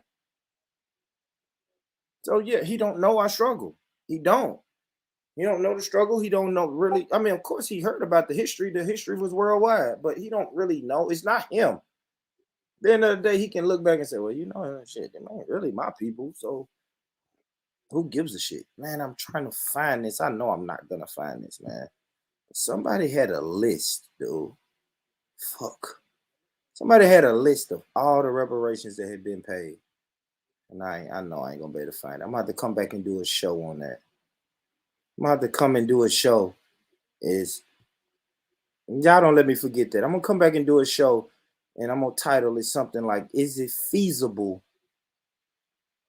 for Black people to get reparations? Or is there enough money for Black people to get reparations? I know I ain't gonna find this, but I still wish I could, though. I know I ain't gonna find that chart. That chart was sick, and I said I was gonna show it, but I ain't gonna find it. I ain't gonna be able to look. All right, fuck it. I ain't gonna keep trying to look for that. That would have been good to show, though, man. I think so too, Hazel. I honestly think all of them are fraud. Like, if you know what I'm saying, I make my point clear a lot of times, Hazel. But I think, man, we should just not participate in that shit and see how it goes, right? If I just use the number that 90% of Black women voted Democrat, not even the percentage. Think about the total number. Just say 90% of Black women, I don't know. I'm just going to throw out a hypothetical number, 300,000. Just say 300,000 Black women voted Democrats, right? What if we chop that number down to 100,000? Motherfuckers going to be coming, knocking on your door talking about, yo, what happened to them 200,000 votes, right? Because even Biden said it in that clip I played where he was speaking to the young Black voters. He said the Black vote swings the election. If everybody knows the Black vote swings the election, then why don't we take it more serious? I guess I'll ask you that, Black Peace. That's a question for you, Black Peace. What up, Fresh? That's a question Let for me you. tell you why. Cause you got Go ahead, niggas. bro. Cause you got niggas too busy. You got them women, and then you got these weak ass niggas out here too busy betting on Black women to lead us. When we a man, you supposed to be a leader. All these niggas running around here talking about who gonna be the leader. And when it's time to be somewhat of a leader, they sit back and bet on the Black woman to lead us right down the goddamn rabbit hole. That's why. No other reason. The women don't even know why they voted for them. They're just doing it. They don't have no It's reason. tradition. Oh, well, you got some of them say, yeah, you got some of them say, well, I'm gonna vote for them because they the only ones say I can practice eugenics on my own society by killing baby in the womb. You got some of them. You got some of them that say, well, uh, you know, the Women's Voting Rights Act or some weird ass shit that they make up. See what I'm saying? They just come up with shit that, because they know women emotional. So they'll come up with some emotional shit that don't mean nothing. And then get the women on board. And then they know the women gonna come. And they get that weird looking ass lady from Georgia. What's her name? Oh, damn. Is it Stacey Abrams. the Her weird ass. That loser. Abrams, yeah. Yeah, Stacey Abrams. That weird ass, non-talking ass, loser ass lady. She's a loser. That's a loser type nigga. That's what she is. She didn't get nothing. She went and campaigned for all these Peckerwood Democrats. And none of them came out for her on her campaign. She's a loser. No, I that's hope she it. never win nothing. You the Black token You know, face. I hope she never win. Yeah, I hope she never win nothing because she a fool, and fools don't need to win. You And they know, know what to do with and it, though, she'll too, never Black do Peace. shit. Black Peace, let me tell you how slick they are. So they Yeah, take her. She's in Georgia. Everybody's saying Atlanta is the Black capital, the new Black capital. You know what I'm saying? All these Black millionaires are moving to Atlanta. So they know who to prop up. They know who to prop up. Same thing when all that shit was going on in Baltimore. They realized, oh, shit, all these Negroes in Baltimore care. Oh, shit, let's give them a Black judge, a Black mayor, a Black, you know what I'm saying? Let's roll out the black carpet for them. They're gonna roll out that black carpet Yeah, for they you. losing that shit now. Yeah, and when you know, and I'm Atlanta happy. losing that shit now. I'm happy we are where we are, Black Me Peace. too. There's more people talking about Me it, too. man. I listened to a podcast earlier, man, and this is the guy. He was on that. Don't stay home. Go get the jab. He was on that. I was listening to him on his podcast today, and so I said, bro, if you had a chance to redo it and vote for Biden again, would you do it? He said no. They said, oh, so you would vote for Trump? He said no. He said I would sit this one out. Man, Black Peace, I start clapping in my car. I start clapping. You know what I mean? Because I've been on that. Oh my gosh. Hold on. What we had? 20, we had 2020. So then we had 2016 and 2012. I've been on that since about 2012. Yep. Hey fam, let's sit this one out, guys. Yep. Let's sit this one out. For real. And now I'm And starting then you got a lot of these cats that are you got too many cats to say come up with excuses. Well, we ain't come up with no plan for them. That's why they ain't doing nothing. That's a lie. We've been having a plan. We can't listen to these cats that lie. Oh, we ain't never had nothing to present them. They know exactly what's going on with us. Hey, Black Peace. They know exactly what we're looking for. Black Peace, I did the show. Ice Cube had a plan. They laughed him out the building. So I'm just saying, not even if maybe that was the wrong plan, but don't give me that we didn't have a plan. People had plans. We didn't even consider Ice Cube. We didn't even consider Ice Cube's plan. And not saying it was his plan, but he was the face of it because he know how politics work. You need a face. So he was the face of a plan, an agenda, and black people laughed him out. I played the interview on my show. Vivica Fox and all them girls, they necks start snapping and wrists start twirling and fingers got the snapping. And what are you talking about? You done met with Trump? You a silly boy. You done met with Trump. I'm like, yo, y'all don't care. And no shots at you, Hazel, but it's like you don't even listen to what the person is saying. You just say, that's the Indian head hat girl. So we don't take you serious. Oh, that's Ice Cube, the gangster rapper from NWA. We don't care. He has feasible and tangible things in this agenda, in this paperwork. We're just gonna judge you and say and laugh you out the building. What's up, Tash? How you doing, sis? Big up, Born. Big up. Oh, Tash. Oh, where's the energy at, girl? What time is it? 1 a.m.? I can tell. Gosh, you came in with the Born. I was really in bed, but I got something I want to say. I thought, I need to come and support you to a certain extent because we've got like a similar issue in the UK, right? We are considered as like the loyal, docile voters, right? The black vote, but we don't have the swing that you guys have, right? So I wouldn't necessarily. I don't think we, in terms of like the politics that you guys have to deal with your politicians, we don't necessarily have to deal with that, right? But we are like loyal to the left. We're loyal to the Labour, to the Democrats, that side, right? And we don't look enough at policies. We don't look enough at making changes within our communities via politics, right? I personally, I'm kind of disagreeing with you guys to a certain extent, right? I think we, as a collective, we don't know how to kind of really look into our individual states and think, okay, you know what? We don't want that for our people. And I know definitely the black vote is definitely in the UK is the Labour vote, which is considered a Democrat vote. Yes. So, yeah, many do not. Many don't vote the other side, but I think it is time that we need to start looking at, the other side policies and seeing where they're coming from. At least consider it. Yeah, and we can play them. I mean, you guys can play them at their own game.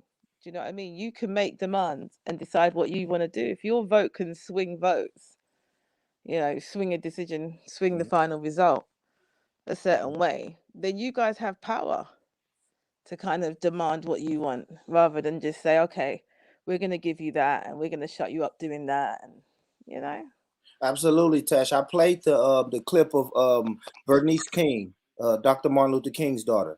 And she said, we're going to need a radical, I just had the word, a radical redistribution of wealth.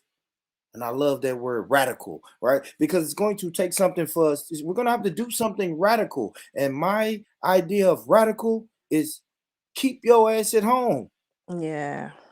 Keep your ass at home. I just used that number. If hypothetically 300,000 black women voted this election, if that number decreases to 100,000, man, then people are going to come knocking on your door saying, yo, why didn't you vote? Yeah, what do you need from us? What do you want from What us? do you have the leverage? Mm. As long as they can put, I'm telling you, and I'm saying it now, Tash, I'm waiting to see who the Republican candidate is going to be. It don't matter who it is, Tash. It could be you. Mm.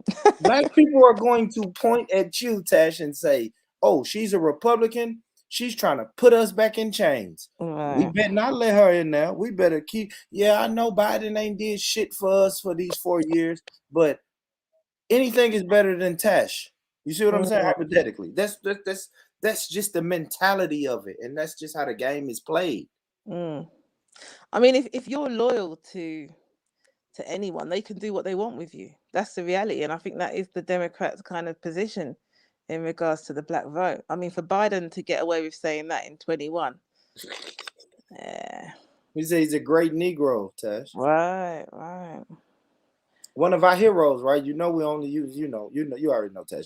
We only get 28 days to celebrate Black history. And one of the heroes they give us is Satchel Paige, a baseball player, one of the best baseball players in the Negro League. And of course, when the white people realized how talented he was, they brought him to their baseball league. And Joe Biden got up there and called that man the Great Negro. Yeah. I don't even know if that's racist, but it's cringe as fuck, right? Yeah. For us, like, it's racist over here. I right, don't know. like come know, on, man. I'm a great Negro. It's like, what are we doing, man? I don't know how he got away with that, to be honest. Yeah, I mean, George Washington was a great whitey. Yeah, great whitey. Like, could I say that? You see what I'm saying? Like, could I say that? Like, those are the words that they were using back in those times, like Negroes and whitey. And could I say George Washington was a great whitey? People would look at me like I'm crazy, man. Yeah, not gonna go down well. Yeah. Yeah, man. Because I know you use the word whitey from time to time, right, Tash? I quit. Tash, all right, now you're a black woman. I'm gonna ask you, what was your original thought of Kamala Harris? First black woman running for vice president. What was your thoughts? Even though you're in the UK.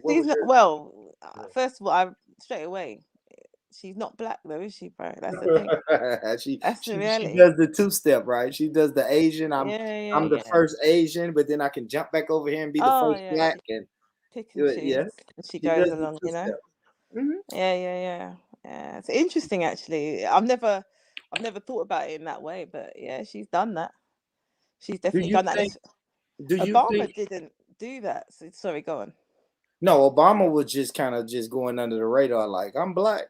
He was. I mean, but I ain't gonna lie. Obama was promoted the same way she was promoted. Right. She was promoted as the first black vice president. Obama was, the first black president hopeful. So they were promoted the same. Their promoting was really, really similar if you go back and really study the campaigns or really pay attention to the campaigns. He can be sold, in a certain way because of Michelle. But absolutely. She's absolutely. He decided to take another, not unfortunate, but absolutely. I leave that to I don't know, but yeah, she's interesting to say the least. But I think it's time for like black voters to kind of wake up really to this kind of and that's what made me do this show, because like I said I listened to a podcast today of a brother who's fucking, oh my God, he reminds me of my uncle, one of my uncles, so much. You know what I mean? It's like we gotta vote because Trump is gonna put us back in slavery, and you're a fool for not voting, and you don't want to go get the jabber babber. Oh, you're a fool. You're gonna kill us all. Like, this is the way that this guy on this podcast talks. So just to hear him today say, when a caller called in and asked him straight up, yo, if you had to do it again, would you vote Joe Biden? He said no. And they said, oh, so you would vote for Trump? No, I wouldn't vote for Trump. I just wouldn't vote. And I'm like, yes, that now we talking. Now we talking. But we have to have this on a mass level. Right. That is the problem. So many people are so excited about voting. You're a part of something. You get to go and participate into something. And you know what, Tash? You actually get a little trophy, a sticker that says, I voted. I suppose the history behind voting, especially for Black people, it's such an important part of the history that you guys. Maybe at the time. See, now that's what someone brought You to don't me. think Right? it serves a purpose anymore? It did then? I don't know, man. I don't know. Me personally, Tash, no. I don't know. I've always been taught, just real quick, Tash. I've always been taught to make it happen, right?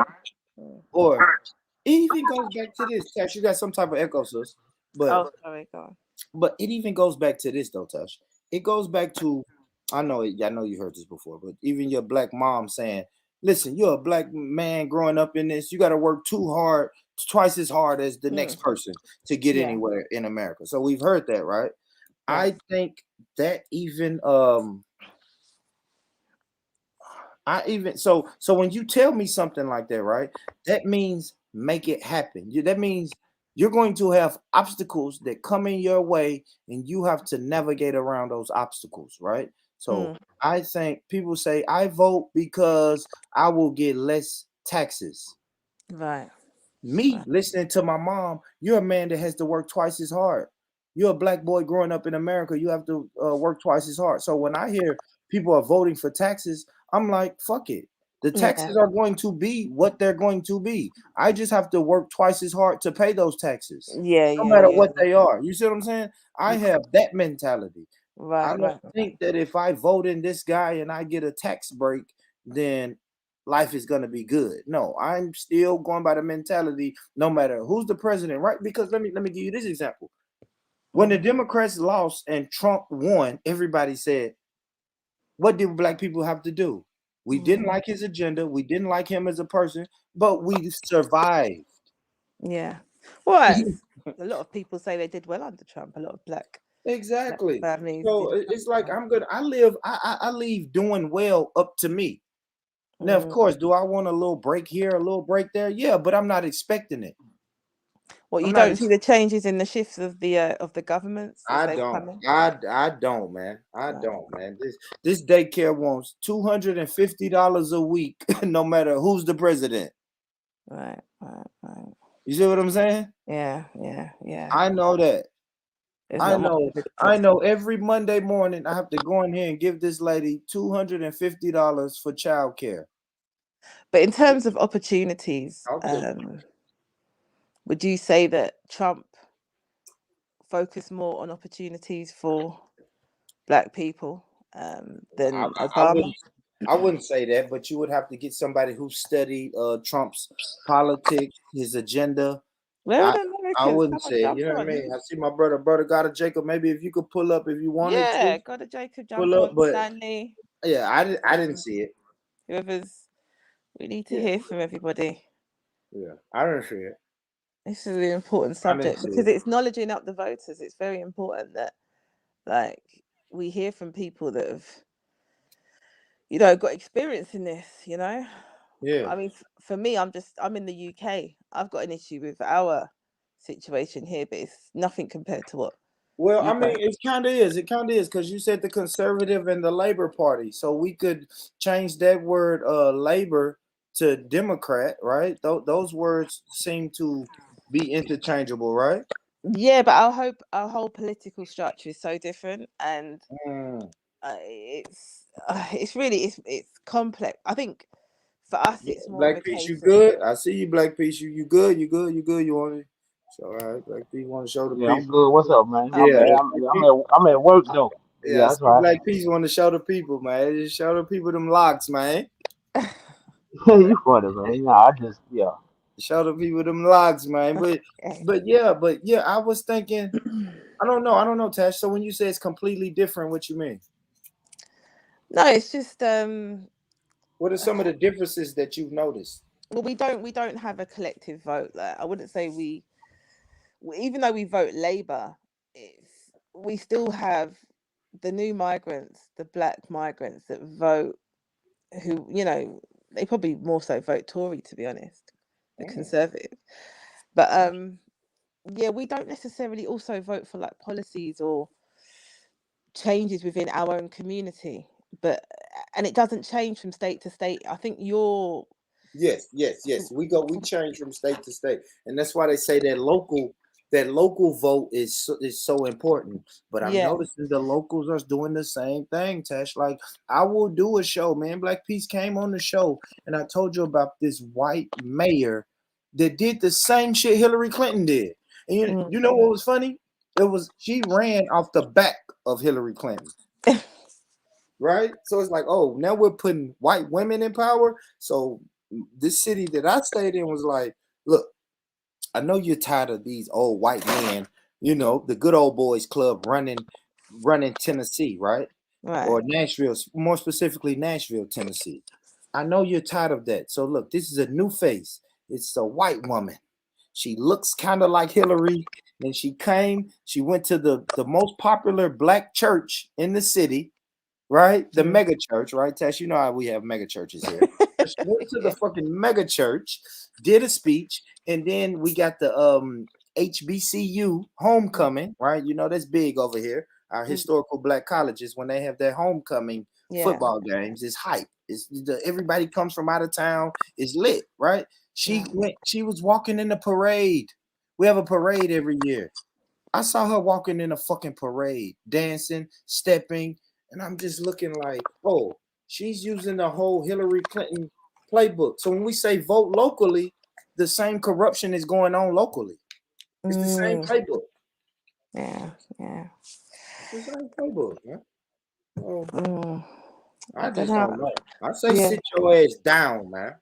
Hold your vote hostage. Hold that shit hostage, man. Say, look, man, this is my vote. I love this vote. What are you going to give me for this vote? Yeah. Oh, you're gonna give me that? No, that's not enough. I'm gonna take my vote back home. Like, come on, man. Like, would you, if your mother, Tash, left you a prized possession, would you just give it away for fucking pennies on the dollar? Well, you understand what I'm saying? Like, yeah. I get what you're saying. I don't know. I'm a bit weary about. I know, Tash, because you want people to vote. I Yeah, know. I can hear it in your voice. You want people to be involved now. But if I only have two shit candidates, what are you saying, Tash? Vote for the lesser of two evils? Might be a case of making sure that we are in positions of power, maybe even looking into like I feel that there is a space to negotiate with. I think probably the Republicans. In I think it's regards a to. space to negotiate with both of them, but we have to do something to make them take us serious. It has to be collectively done, and it has to be absolutely. The problem is there's people that are still just really comfortable voting for the Democrats because historically that's how they feel that they're the ones that have always supported them, had their back. But are they supporting them now? Do they have their back now? Do they have your back now? I think the answer is no. Okay, phone's muted up. Yeah, Americans jump on. I don't know what's going on. Yeah, no, I'm here. I have to go on mute for a minute. But yeah, I'm here. Now look, you're right because yeah, you're right about that. But I don't know about seeing about them other cats and seeing what they talking about because we didn't in history that already been done too. As far as over here, black people voted for them. And when Reconstruction time happened, they didn't you know what I'm saying, they didn't come on our behalf and make sure when the white Democrats came to take back power, they didn't stand up. So like, we already done that too. Like shit, what it ain't even worth doing no more until some change, whenever that may be. So we don't know if it ever change. I doubt if it ever change at this point. I just don't see it changing. especially the way it's dealt with black people. I don't see it changing. It might change for other people, but us, nah. I'm talking about like American black people. Let me make sure I clarify that. 'Cause the immigrant people, they don't really. The immigrant people vote like Republican. Like in Virginia, the Ethiopians swung that election to the Republicans. That's who voted for him up in Virginia. They swung at the Ethiopians and Sudanese people that's up there. They swung all that up there. Mm-hmm. So, How did they and vote? they vote like that because they got certain principles that they can't, some of them Muslim, some of them Christian, but they hold on to what they believe in. They keep that with them. They don't, you ain't Yeah. gonna get them to just go down the drain. They keep that with Yeah. them when they get here. So, Right. I agree. yeah. Mm. Right. I agree, man. I agree. I agree with Black Peace on all of that, man. You seen the Asians, man. I ain't gonna lie, man. Listen, man, this is what's crazy. Let me tell you what's crazy, man. I opened my restaurant. I opened my restaurant in 2016. And I was leasing the first place, my first location. Hold on, my bad, y'all. I got something else going on in the background. But my first location, I used to lease it from an Asian guy. So when I asked him about politics, he was like, yeah. And he had money. He like, yeah, I got money. We don't really do that. I'm asking him like, hey, who you voting for? He like, yeah, we don't really do. He laugh, of course. He gonna do the Asian thing and laugh and try to say a name just to throw me off. But when I really sit down and talk to him, he's like, yeah, we don't really get involved in politics like that. He like, if we're gonna vote for somebody, we're gonna put our money behind it. And then you can see this, right? That's 2016. So now I can see in 2020 when they start passing laws for Asians. I said, oh shit, Asians are really fucking with politics now. But they fucking with politics the way that you're supposed to fuck with politics.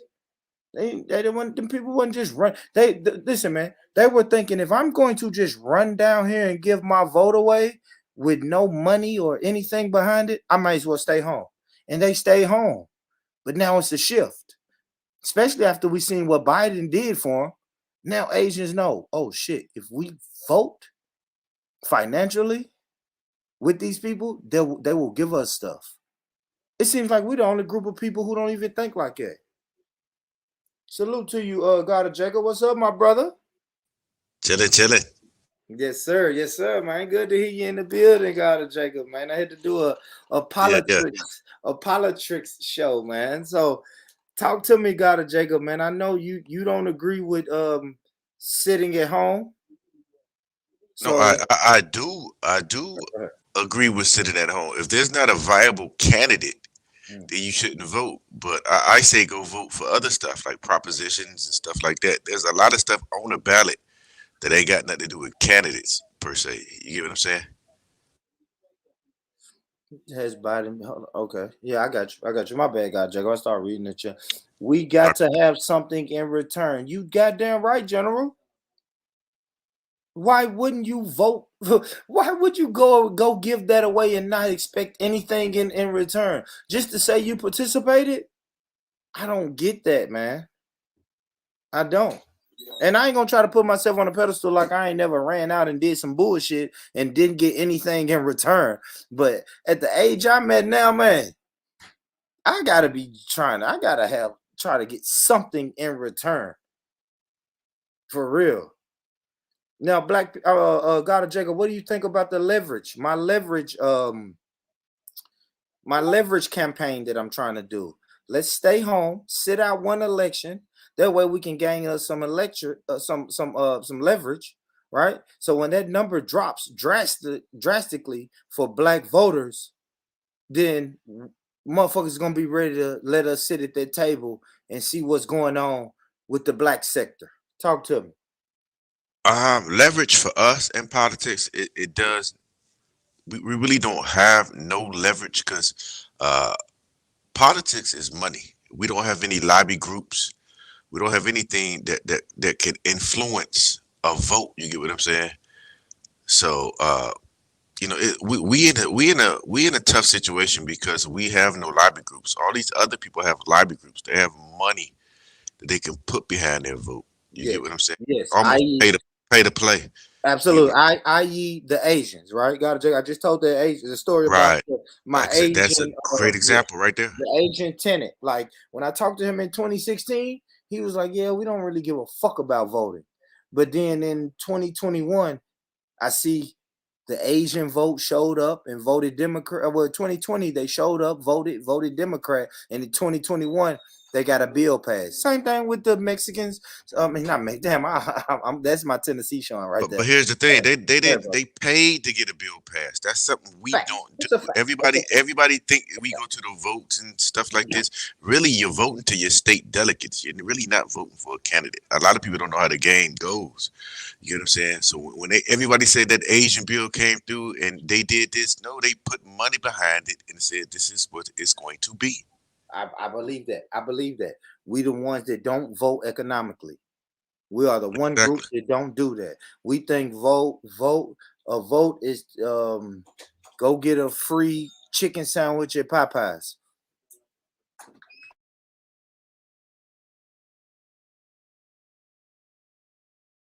But yeah, that's the thing. Like we just go down there and vote. Like I said, to be a part of something. If you had to pay to vote, how many people you think would vote? Got it, Jacob. Nobody. Yeah, there we go. Now we talking. So when we talk But about see, money, we have to get right. We have to get creative where we don't. You breaking up, brother. You breaking up, brother. God, Jacob, you breaking up, bro. Yeah, you breaking up. What about now? I go in and come out. I hear you now. I hear you now, brother. Go ahead. Or what I'm doing as a broke bottom people, like the majority. And I hate to say it that way, but what we can do is strategic. Like we this is 2021. We have smart black people in America, man. And what we have to do is withhold the vote and withhold consumer spending power. You get what I'm saying? You stop spending at some of these people places and stuff, you can rock the vote in so many other ways just outside of the slogan. You get what I'm saying? You stop going to these people places and say we won't shop here, because that's the only way, that's the only viable means that we have. There's so many creative ways to get stuff done without having an official or an established lobby group, i.e., if we don't get X, Y, and Z done, we won't shop here. Like we'll do necessity shopping, but we won't do X, Y, and Z. But too many people are caught up in this kind of Western world where we gotta have a lot of the material things. We're not willing to sacrifice that vote. We don't know how to vote forward and prepare forward. You get what I'm saying? A lot of these people, other groups, they think long term, and that's why they make shit happen. Yeah, and they sell us stuff like YOLO. You only live once. Yeah. They got a Jacob. Like it's big. But you don't only live once. You can't say that if you have babies behind you. Yeah, you exactly. Live more than once. Exactly. But this is what's fed to our community. You see what I'm saying? Exactly. YOLO. You only live once and shit like that. Like those are narratives that's fed to our community. I spoke earlier about the hip hop caucus. Got it, Jacob. Are you familiar with the hip hop caucus? Never heard of it. Never. Right? Like, but why does that even exist? Right? And now, so I played the video of how the hip hop caucus is coming out because they didn't like the way that the votes happened last week. They said a lot of black people stay home, and what was that, Virginia and Minnesota, and they didn't really like how those elections turned out. So now the hip hop caucus are going on a campaign. Oh fuck! What was the name of that campaign? The Respect My Vote campaign, similar to the Vote or Die campaign. And now they're finna go out heavy in these communities. Well, yeah, you see, I'm down here in Virginia, and a lot of black folks did not turn out, brother. They did not turn out, and if they did, they was kind of voting Democrats, or they just voted down ballot on propositions. Yeah, and then you see people like you see your Democratic pundits saying, "Oh shit, black people didn't turn out." What's the clip I played? Got to Jacob? You might got to rewind this show back if you're interested. I'm about to look because I've been back and forth. But I played the clip of one of the brothers. What's his name? Carvel. Jim, he's on CNN. I see him, but he's a quote unquote Democratic strategist. He Part of the administration back in the old days. I know he, Jim Carville. Yeah, the white guy, bald head white guy with glasses. He came out and said, black people didn't come out in Virginia because of stupid wokeness. Well, that's his job. That's his job to do that. So it's like, what are we talking about, bro? Like they He's could just really, hold on, Rich. He's really shaming you for being educated. Like, who in the hell told y'all to get educated about the political system? Who told y'all this? Y'all were just supposed to fall in line and do what the hell we say, and blame the white man and say he holding y'all back, and voter suppression and all these goddamn buzz slogans they throw at y'all. And y'all was supposed to stay asleep. So being educated and then not voting, that's education to me. You can say, well, this shit ain't working for me. I'm not voting. That's education. Then you educated yourself on not to vote, or or not to participate. Absolutely. And that's being woke to me. Like, Yes, fuck it, I'm absolutely. not. I love it, Gotta Jacob. I love it, right? Because I ain't gonna lie, Gotta Jacob, that's me. Right? That's me, bro. The person you just described is me, Gotta Jacob. I just told everybody I ran my dumb ass down now the first Obama election. And I tell this story loud and proud, bro.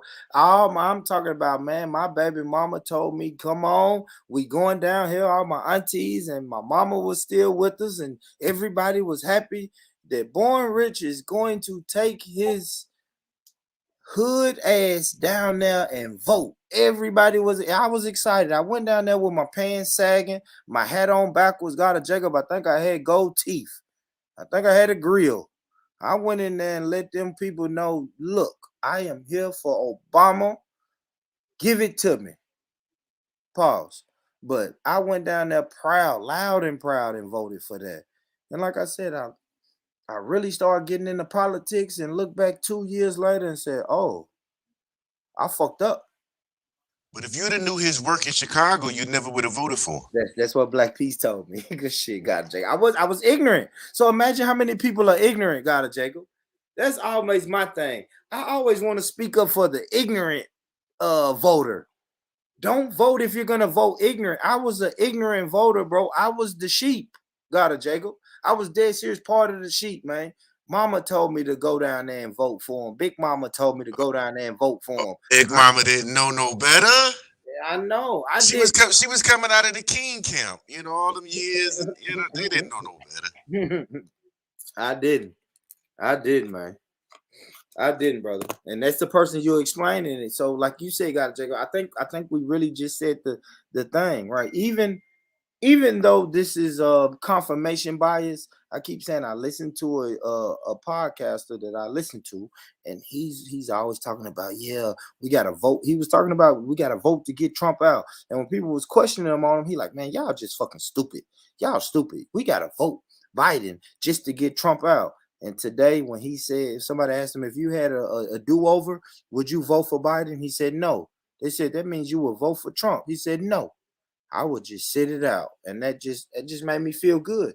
Because if people are at least thinking about getting educated.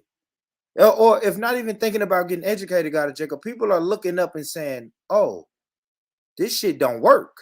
Like this Biden and voting Democrat shit, it just don't work. Like Hillary, you had Obama, glory days, right? But then you look back and say, oh shit, Obama didn't do nothing.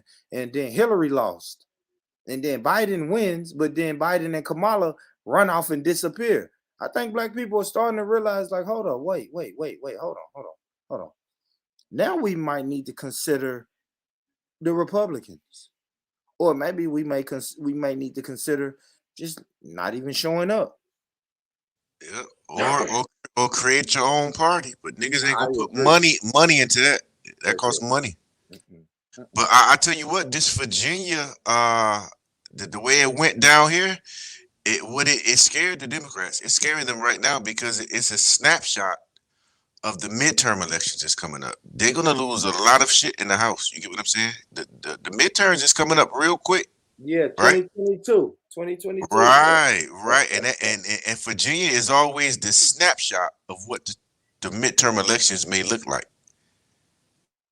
Yeah. So and Republicans won, right? Who won? Republicans ran away with this state. You had Terry McAuliffe, who was the incumbent, who was on Obama's team, and Obama's name is dirt out here. He was down here running Obama ads and getting Obama to campaign for him, and they so behind the curve that they know Obama's name is dirt out here now. You get what I'm saying? Like you can't put him on. You're gonna lose. Yeah, he brought all of them out. So Obama, the guy Obama was vouching for a loss. Yeah, Terry McAuliffe. Nobody came down there. Kamala came down there. Obama came down there, and he still lost. Black Peace, you cut out on that last one. You said the name Terry's McCullough or something like that. You cut out, bro. No, I said Kamala came down there. Biden, Obama, all of them came down there, and he still lost. Okay. Yeah, he still lost. I didn't know. I played that clip where Obama was like, "Yeah, it's just too hard, and Terry is not going to be able to do stuff just for black people." Obama just ran through that whole. I just played that clip, but I didn't know. I thought what I heard it was a black woman, but okay. So Terry was a black man that Obama, and he still lost. No, Terry McAuliffe was a white guy. Who helped Obama win Virginia many when he was running. But he did put blackface on before them, so you can't call him black if you want to. Yeah. Black Peace, you sound far away a little bit, brother. You know, went far away. Can you hear me? A little distorted, but yeah, I can hear you. Hold on. Yeah, it was better at first. Whatever you did the first time. They brought the whole lineup out, and it still failed. So that election that they just had, when was that? Last month? Yeah, a couple weeks ago. In Virginia, the Democrats lost. Pretty much. Okay. All right. Okay. Now, hey, I was saying, little buddy who lost, he had wore black. You know, he was that candidate that was running a couple years back that they discovered wore blackface. That was him, and they still voted for him. They still voted for him anyway. What's your boy name? Sharpton and Roland Martin, all them was like, you know how they do. Yeah, we are. He did that when he was in college. You get what I'm saying? Yeah, it's dumb people sometimes. And I hate to say it, but we so dumb. Hey, Gotta Jacob, you know I spit your bar earlier. Gotta Jacob, I spit your bar earlier when you told me, man, when Ronald Reagan was born, Harriet Tubman was alive. That's the facts, though. So, but I'm just saying. So when you say stuff like that, that was the excuse they used for that guy who wore blackface. Oh, that was a long time ago. They love that a long time ago narrative. You know what I mean? I'm gonna tell you what's crazy when they make them type of arguments. I had that talk with a cat down here in this town when they were trying to get me to vote for Biden, which I don't know why they even wasted minutes on their phone or whatever they were doing. And I told him, you know, you making the case to vote for the other guy there if that's the case. I said, you making the case to vote for the orange man if you could be able to dismiss what Biden did, saying it was 30 years ago or 20 years ago. Well, I said, you making the case for the orange man then. So if that's the case, the shit he said was a long time ago with them niggas from the park, Central Park. Niggas, wasn't that a long time ago? I said, you see how it don't make sense to say shit like that? You shouldn't say dumb shit like that, because you could use the same argument for the other side when they got a shit candidate. So, you know, niggas got to think a little bit more. You know, they got to level their thinking out when it comes to politics. Niggas just get in this, you know, like you said, they get into the tradition and they get scared. They get pushed into a corner and get to talking about, you going to be a slave again, all this old dumb bullshit that motherfucker like to believe. Nigga, you know what I'm saying? Niggas just start falling for anything and make up an excuse to go down there and jump behind the shower curtain. They ain't got not one. They don't know what bills coming up. They don't know nothing. Only thing they happy to do is go get behind the shower curtain and get that sticker, and they go home and go to bed. Yep. You know, I voted today. That's it. That's all they want. They don't want nothing else. They don't be knowing about nothing coming down the pipe. They don't be knowing about nothing. You know what I'm saying? I always like I said, I ain't never voted for none of them. But when something come up about guns, some money come from me. Why? Because I like guns. I support that. it don't matter which one of them doing it. If they talking about some guns, they get some money from it. See what I'm saying? You a smart So- voter though. You voting your interest. What if shit don't?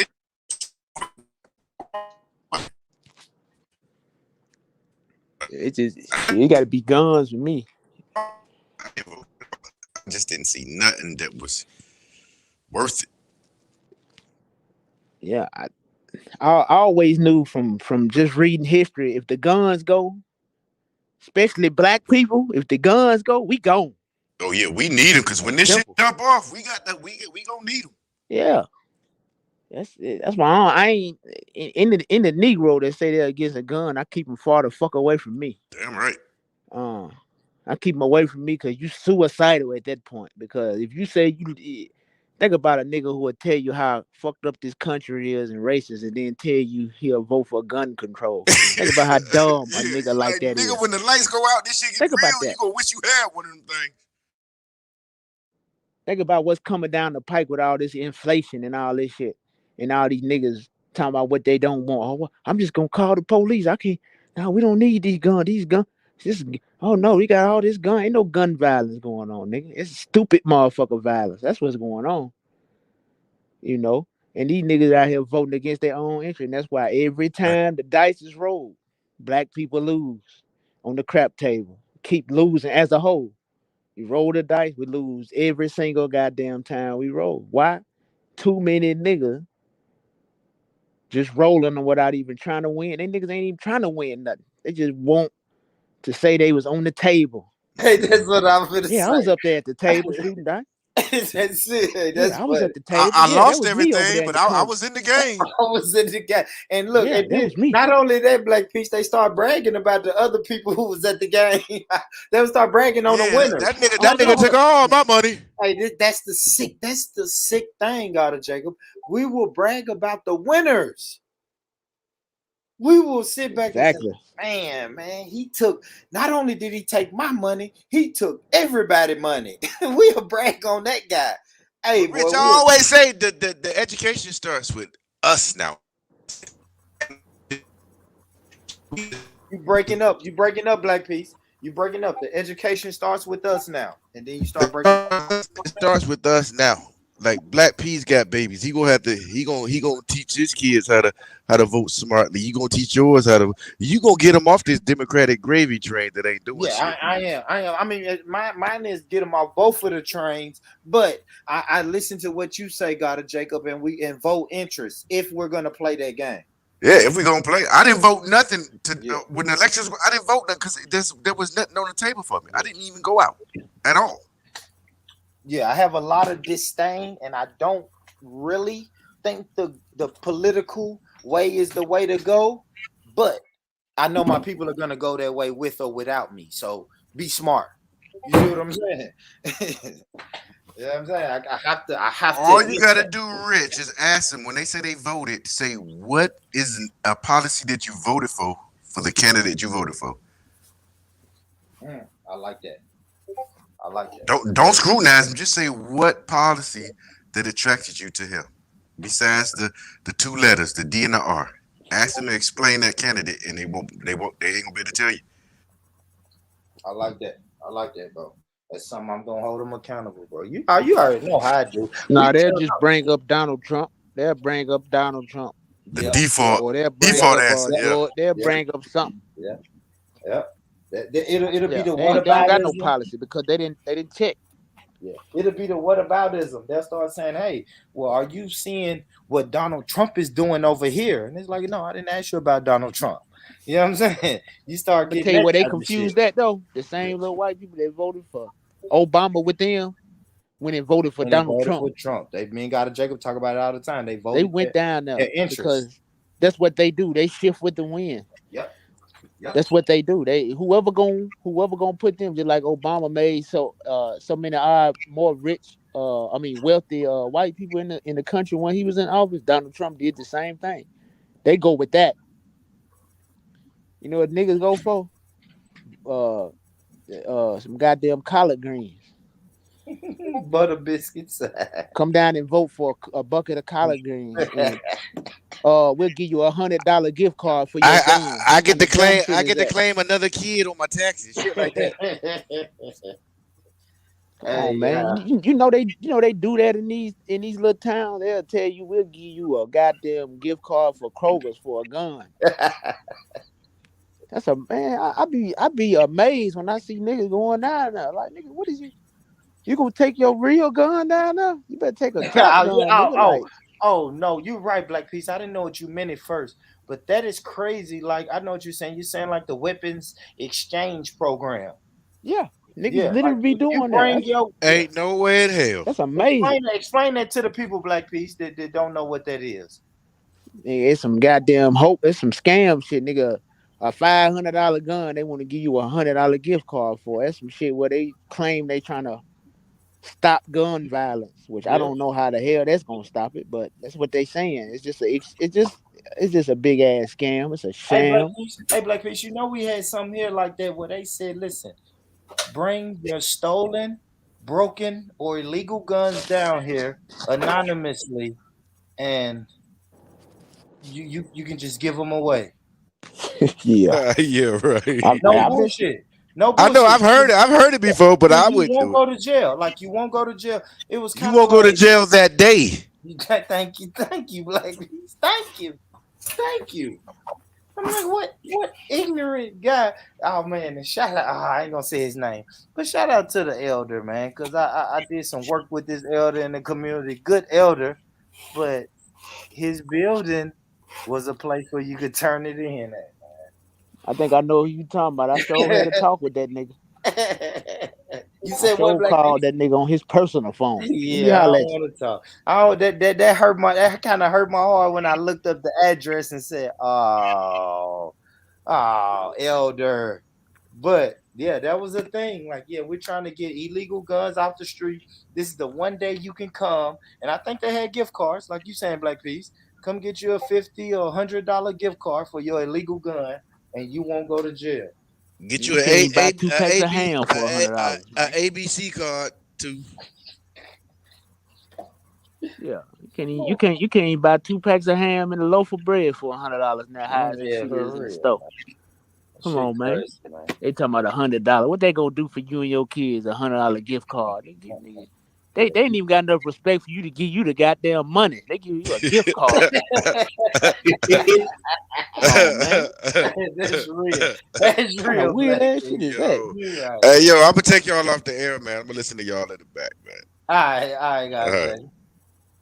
They gonna give you a loaf of bread for your gun. What type of weird ass? That's crazy though. I always tripped out about that kind of shit. I always thought that was just I always thought that was crazy that a motherfucker would even consider. I don't know. Do they have those in any other community? Is my question. I doubt it. I ain't never heard nobody. None of the people I know in Brentwood, they don't have that shit out here. I know plenty of white people in Brentwood and Franklin. They ain't never had no shit like that out here. Same here. I got Smyrna. I work with white boys in Smyrna and Murfreesboro and all of that. I ain't never heard them say there's some shit like that was going on in that community. Nigga, in fact, the sheriff fuck around and get him a gun. Come on, man. So fuck around, throw a stolen gun out. They see a stolen gun and say, "Oh man, that little stolen gun didn't bother nobody, man. Give it to us and go home." Exactly. Come on, man. I'll call your dad. I'll call your dad later on and let him know that you was bullshitting. But go home, man. Give me the gun and go home. Come on, man. Yeah, they don't do that. I seen them doing one in Memphis right now. Tomorrow they supposed to be doing one in Memphis. I can't even imagine just big black cities like that. That shit, they probably do them shits every 2 months, man. They do them quite often down there, man. I can believe it. And I ain't gonna lie, if they keep doing it, that means some niggas is taking them guns down there, black people. Yeah, they're damn fool. They ain't offering them programs for nothing, man. We got low standards. Be surprised. Trust you me. So, Brother Mike, what you saying, Brother Mike? I know you was on here. What you saying, man? You saying don't vote it out. Hell no. Fuck all that. You know, for you to go give your gun up for a fucking funk ass gift card, that's low standards, man. You know what I mean? It's like I was talking to a nigga the other day about Bill Clinton, and he tell me, man, Bill Clinton was the first black president. And I'm like, how you figure that? He ain't been through nothing. I said, because the motherfucker said he smoked weed and played a sax. Yo, I told him, I said, bro, your standards are too low. And that's the problem with us, man. Our standards are low. We don't aspire for nothing higher than what the fuck they give us. And that's sad. Nah, I agree. You saying that because that sounds like vote for the lesser of two evils. And I'm like, why the fuck we gotta vote for an evil? Why is an evil the standard? Yeah, why I gotta be their way? Why we just can't come up with some shit and do it our way? But, it's a lack of courage amongst our people too, man. Mike, they don't want to stand up. Everybody want to fall in line. That's what I'm gonna say, brother Mike. What do we do to get that courage back, man? Man, like I tell a lot of folks, man, like my family members, bro, is like the older ones in my family. They stuck on that Democratic train. You know what I'm saying? Yep. And then the younger ones is like they don't like. If we have a family function and they get to trying to down us for believing what we believe in, and I'm the only one speaking up. You know what I'm saying? The young ones going with the flow. Yeah, it's like they scared. I'm like, that ain't disrespect, man. It's just your opinion. It's not disrespect if you got a different political view. We got to understand that, man. I don't know, bro. It's just we got a lot of issues that we got to handle as people, man. I see that in my family dynamic too. I don't know though, brother Mike. I know we want to get to them younger, but maybe they will eventually hit our age and our mentality. Because I gotta admit, it took me to really hit a certain age to really step up and tell my auntie, like, auntie, that's some bullshit. You see what I'm saying? Yeah. I had to damn near be in my 30s before I was like, you know what, auntie, I don't believe in that. Like. And then when you think back, you're like, damn, I've been coming around these family members since I was born, and y'all been feeding me the same bullshit. And I was just going with the flow. I don't get invited to no family functions. Nah. You the guy who gonna throw it off. I've been that guy too. You the crazy, Muslim. I've been called all of that shit. Yeah, they call me a Muslim and everything. I'm like, where you get this from? Yeah. yeah. You're a Muslim and Black Panther. Somebody gonna call me Farrakhan before. It's like, no, it ain't even that. It's just like I am speaking against what y'all are teaching everybody. What y'all taught me. Where's the progression in the race? Where's the progression? That's the main question. Where's the progression? But one thing we ain't tried since segregation, and we was forced to do it then, was black unity. We ain't done it since then, and we was making it when we was segregated, and we was fucking with ourselves. I agree with that. That's gonna be the only way. It's gonna be by force. That's why, that's what niggas scared of though. To have to be able to, to have to do that. You have to do it. Niggas don't, that's what they really scared of. That's what the real fear is out here. Having to do on your own. Niggas don't want to do that. And you know what, bro? It would have been not happening. We don't even respect each other enough to give each other good customer service when we patron these black businesses. You know what I mean? Like I was sitting back in this black business, and the girl was real rude to me. But she was super nice to the white folks behind me, and I'm like, God damn, we don't even respect each other enough. You know what I'm saying? Like my dollar didn't mean nothing. She didn't give a fuck if I came back or not. You know what I'm saying? Strange times we living in, man. You look at this fucking experiment that they did with black people in this country, man. You got to look at us like that, the way they watch us. In slavery and Jim Crow and mass incarceration. This is the result today. A lost people that's divided. They got all this money and don't know what to do with it. They don't want to put it behind nothing. One of my homeboys went, and this is the crazy part though, bro.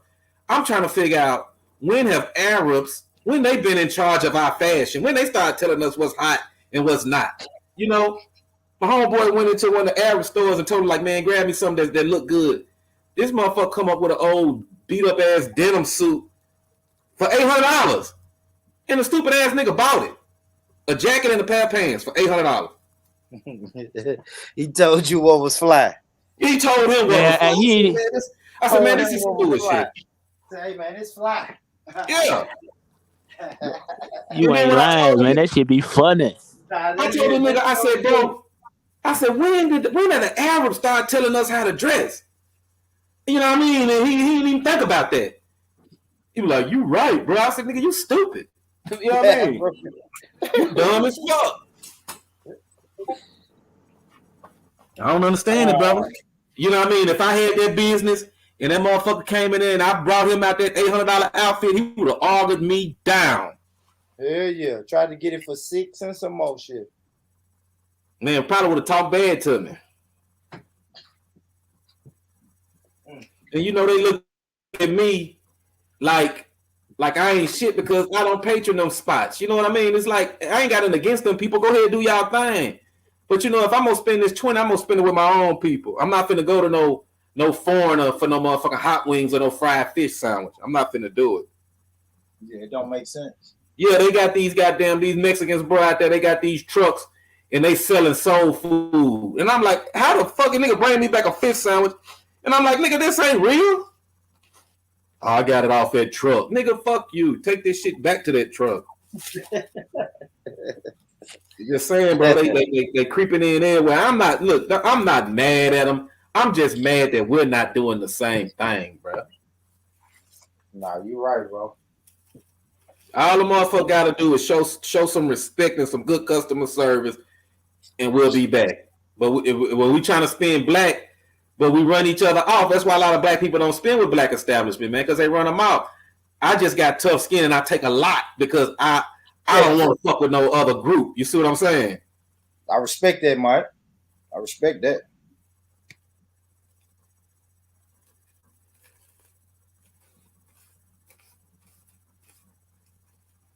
But as far as that voting shit, man, that shit can go straight to hell. I'm like Black Peace. I'm all about the guns. Point me where the weapons at. That's your true source of power. Yeah, man. Well, shit, brother Mike, you came up here a little late today, man. But look, fam, where my shit at, man? I'm finna wrap it up, man. I'm getting out a little bit tonight, guys. Get my ass out a little bit. What everybody playing? We need to chop it up this weekend, man. I done came up with some shit I need to talk to you about. All right. Cool. Look at that. Nigga, I'm broke, baby. I'm broke, baby. So yeah, man. I'm finna get my ass out of here a little bit tonight, family. Thank y'all for tapping in to another episode of Rich Rhetoric, man. I really thank y'all. Make sure y'all hit that like button on your way out, share button, subscribe button. Make sure you hit all of that good stuff, man. Probably do another one. I don't know. I'll do another one soon. Just if you're not subscribed, make sure you subscribe. Hit that bell. Hit all notifications. That way, every time that I go live, you'll get a notification, man. Y'all make sure y'all tune in, tap in, man. It's your brother, Born Rich. I really want to thank Black Peace. I want to thank Brother Mike. I want to thank God of Jacob, Tash, everybody who pulled up today, man. Thank y'all. Thank y'all so much. I'm going to enjoy myself. Family, if you're in the States, enjoy yourself. Be safe. If you're in the UK, good night. Make sure you hit the like button, all of that. And I'll catch y'all again on the back end, man. But yeah, brother Mike. All right, peace, brother Mike. Peace, Black Peace. Thank y'all, brother, so much, man.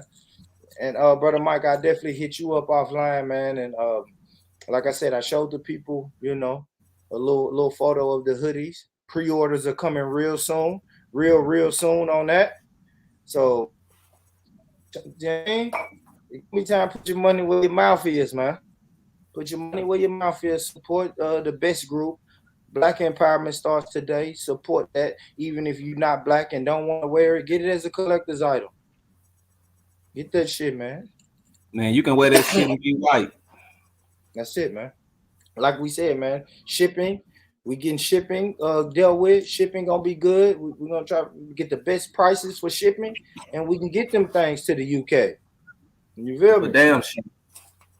Yeah, so you don't know about that, you know what I mean? And we ain't talking about drugs when we saying we can get them to the UK. That nigga just talk. I can get it to the UK. Yeah.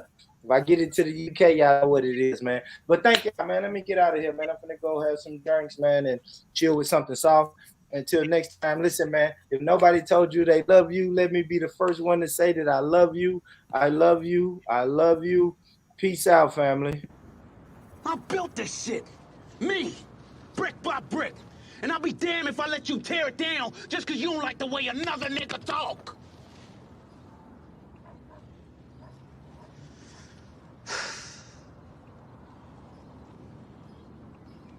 Drive, motherfucker!